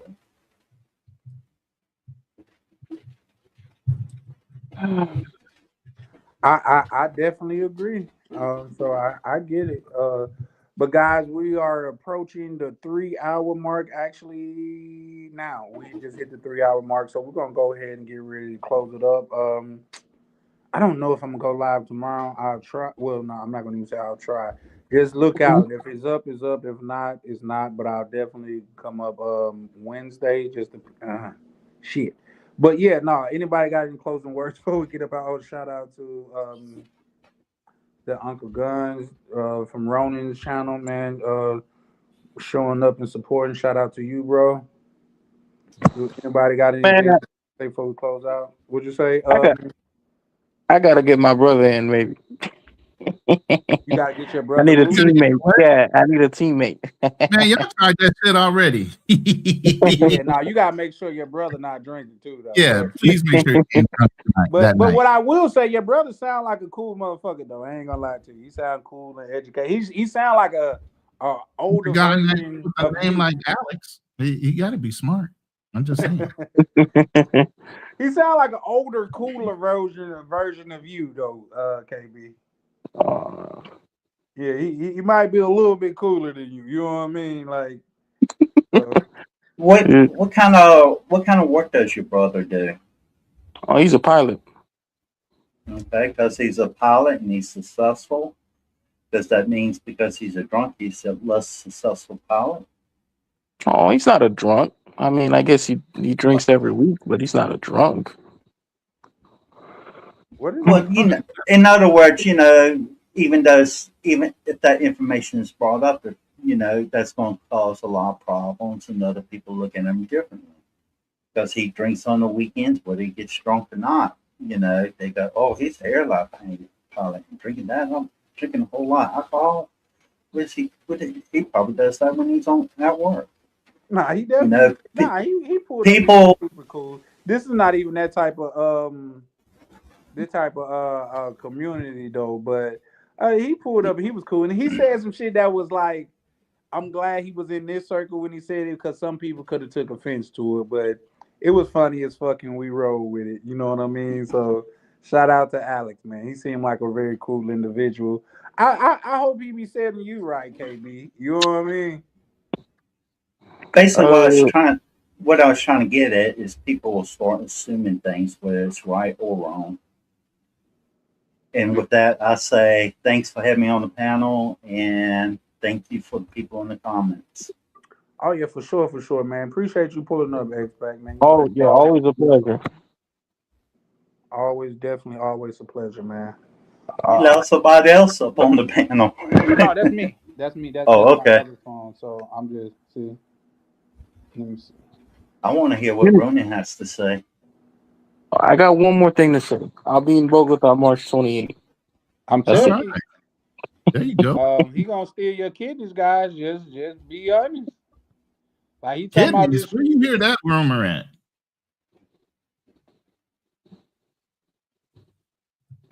Um, well, the base of that started in Colombia. They had some people, guys, go back to hotels that then slip that Mickey that makes them pass out, and there have been some cases. You can look it up online that in Colombia they wake up missing a kidney. That has actually happened. I'm not saying it's massive. I'm just saying that it has happened. All right, damn. I'll take the kidney March 28th. Shit. I'm not going to Colombia. Nothing wrong with Colombia. I know a lot of good guys that are down in Colombia doing great. Oh yeah, I mean, I started traveling in 1993, and I visited Colombia. It's just I chose Thailand. He was in Colombia, Colombia. Shit. He was in the war eras. Um, I'll say I was there when things were starting to quiet down a little bit more, but it's still a little hectic. Basically, I shouldn't have. I was going overseas in other countries when other people when you really shouldn't have. You can get yourself in trouble if you weren't careful. Oh yeah. Venezuela's about to be the play. I can't wait. But we need it's Ronan's turn to call. We keep interrupting. Oh, is it? My turn? Hmm? I'm sitting here messing around with a thumbnail. That's why I'm so quiet right now. I didn't get it done in time. All I said was, and why I came up was I was listening to the conversation in the background, and it got to a question of, really morals and ethics, not bad business practices, but ethically, are they doing the right thing for their client, or are they doing the right thing for themselves to benefit from? And you really have to take your time now, just like you're vetting a woman now. You're looking at a big butt and a smile, but you don't know who you're getting into bed with. At the end of the day, she could be some kind of crazy, chaotic, terroristic type of woman. You don't know, but you're mesmerized by that big butt and a smile.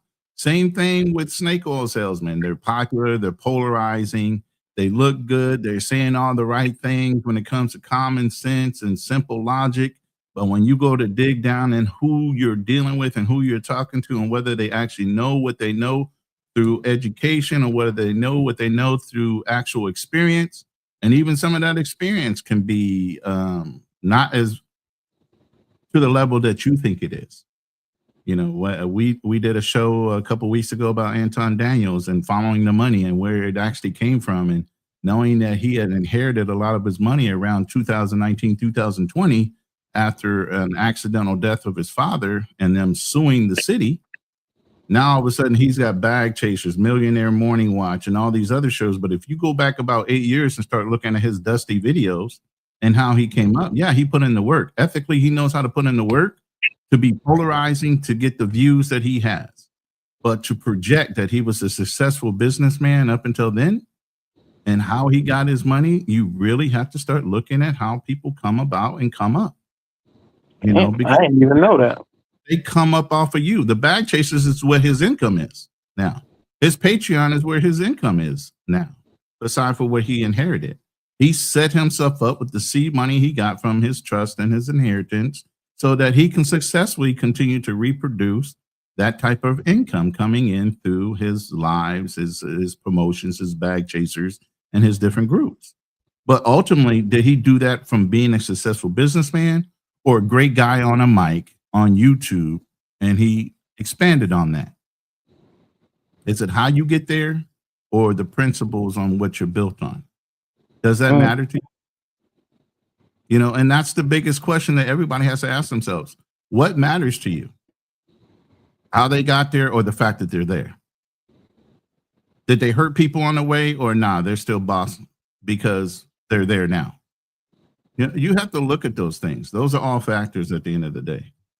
You know, so that's why I came up. You know, that's why I came up was really listening and hearing, you know, between the lines what you guys are talking about. And it really comes down to what I think the world lacks a lot of now because money is king more so than ethics and morals. You know, some people say it's how you play the game. It's not the game itself. You know, and some people say, fuck that shit. Winners are winners, losers are losers. And if you got taken advantage of it, who gives a fuck? Even Diddy? Straight up? You know, nobody, you know, really at the end of the day, nobody affects you but you. You allow yourself to be conned or you don't. You know, do your own research, educate yourself on what you're doing. Don't take the easy way out. And that's what a lot of guys are doing. They're listening to these polarizing figures. They look like they're successful. They look like they've done all the steps in order to get where they got. But at the end of the day, here's the thing about even stock investment. The broker don't get blamed for when you lose money. Why Jay Morris is still running around after taking $14 million from 13,000 people is because at the end of the day, they gave him that money at their own risk. And how he circumvented the system to get around buying an $800,000 house for his own personal use, his own property, how he sold that house off and how he did different things with the money after it got in that fund. He did it in a way to where business-wise he could. Ethically and morally, he shouldn't have. Get how that works? Mm-hmm. So, I get it. Who's your master? Is your master Satan, whoever you want to say it is, that the negative side of the house, or is it the positive side of the house? You're always looking out for somebody else, but never looking out for yourself. You can take your fair share and do the right thing for people at the same time and still be successful. But some people don't see it that way. They rather grift and take it all. You either write your own story or you let somebody else do it for you.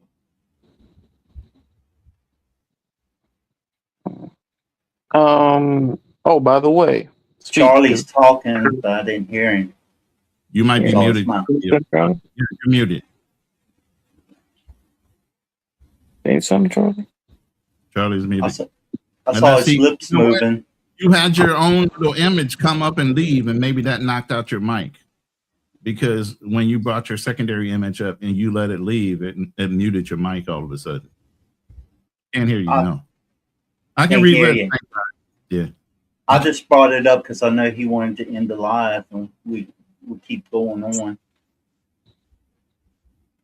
Oh, Charlie, one more thing. I got a PSA too, a little bit for the audience, right?